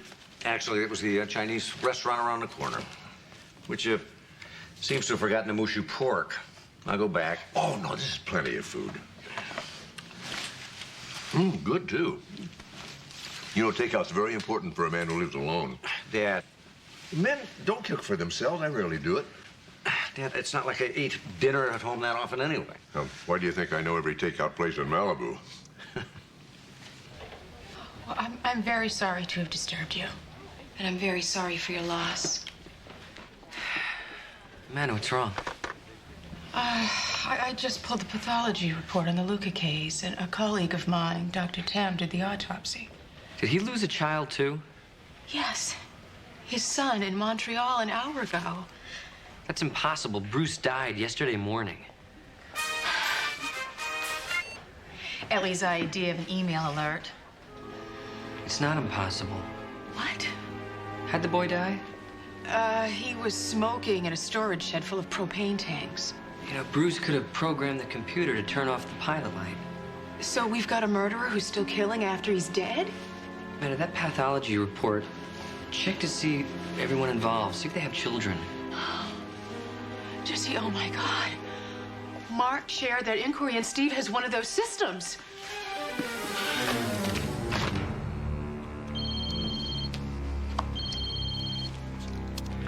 Hello? Jess, I can't hear you. I've been on the phone all day. My battery's dying. Here, use mine. Oh, I left it in the car. Jesse, let me call you back from a payphone. I'll go get it. No, don't let your soup get cold. There's a payphone at the Chinese restaurant. I'll just call him from there. You sure? Yeah. A true test of good Chinese takeout's mushu pork. All right. This only take a minute. All right.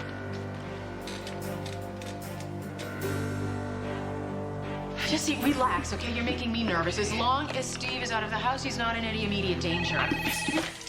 Steve!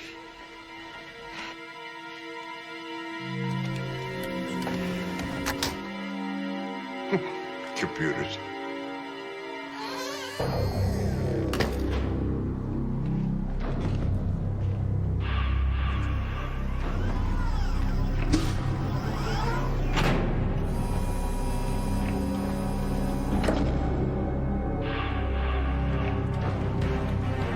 Oh, no.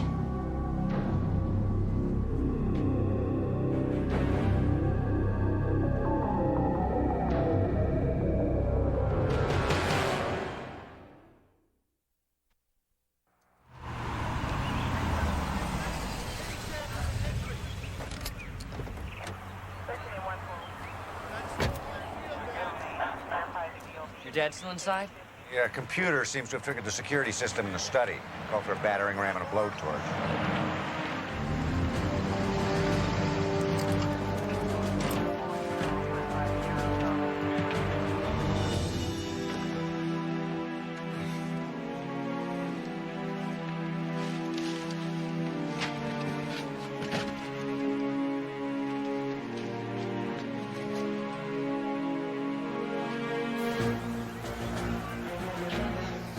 This may take a while. We may not have a while. What do you mean? The system is designed to pump fresh air into the room. If the computer's been programmed to cut off the air intake, we may not have much time at all.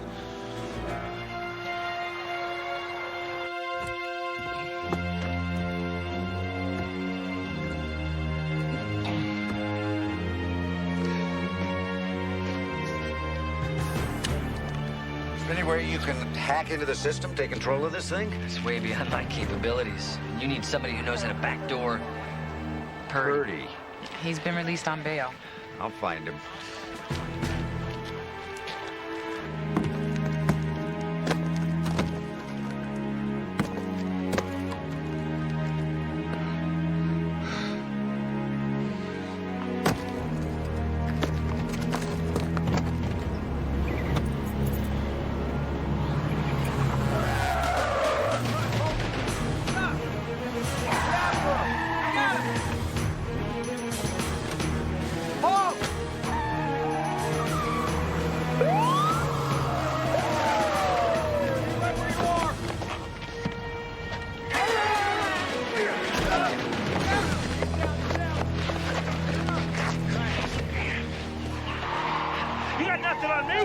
I know. Why are you running? Why are you here? I need you. What was that? Did I just hear you say, let's make a deal?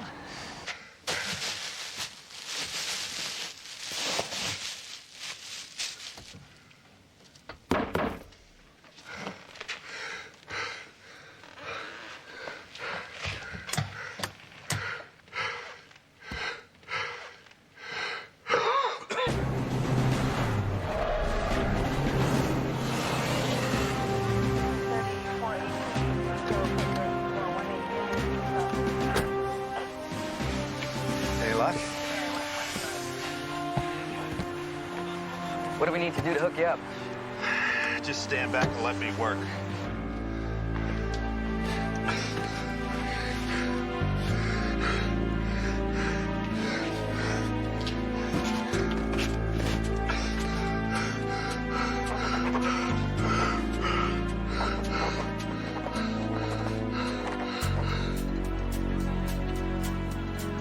In the system, now if I can just find the override. What's the status inside? We made no contact yet. For a lousy thief, that Bruce was one hell of a programmer. Just tell us you're better. Of course I'm better.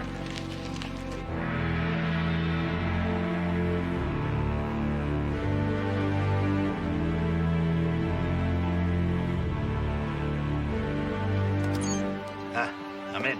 All right, get some oxygen in there.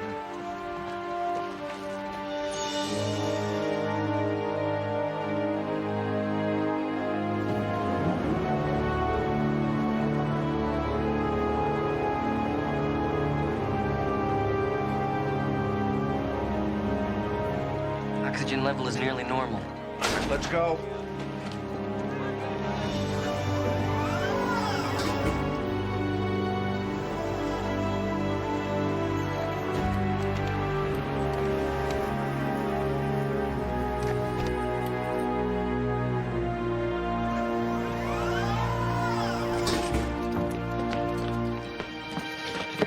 Dad?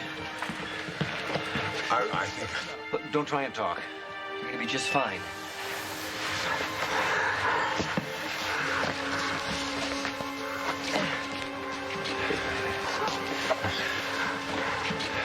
Let him work, Steve.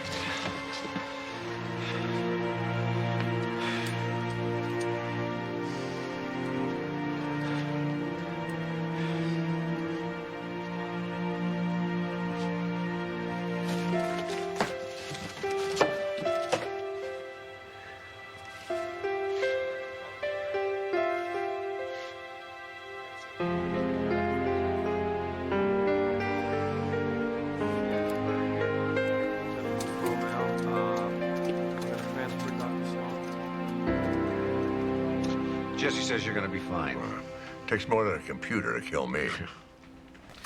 I found that. Oh, yeah, it was... I figured you were just reminding me to get an extra fortune cookie. I figured that out. I am a detective. How's the house? Well, a few $1,000s worth of repairs, it should be good as new. I'm gonna rent it out. Make a good investment. You don't want to live there? Well, it's kind of lost its charm. Of course, I was hoping my former landlord would let me move back in. Well, your former landlord might raise the rent, too. Oh, how much? 2 dinners a week? I can afford that. You know that pew sofa? Yeah? Don't bring it. No.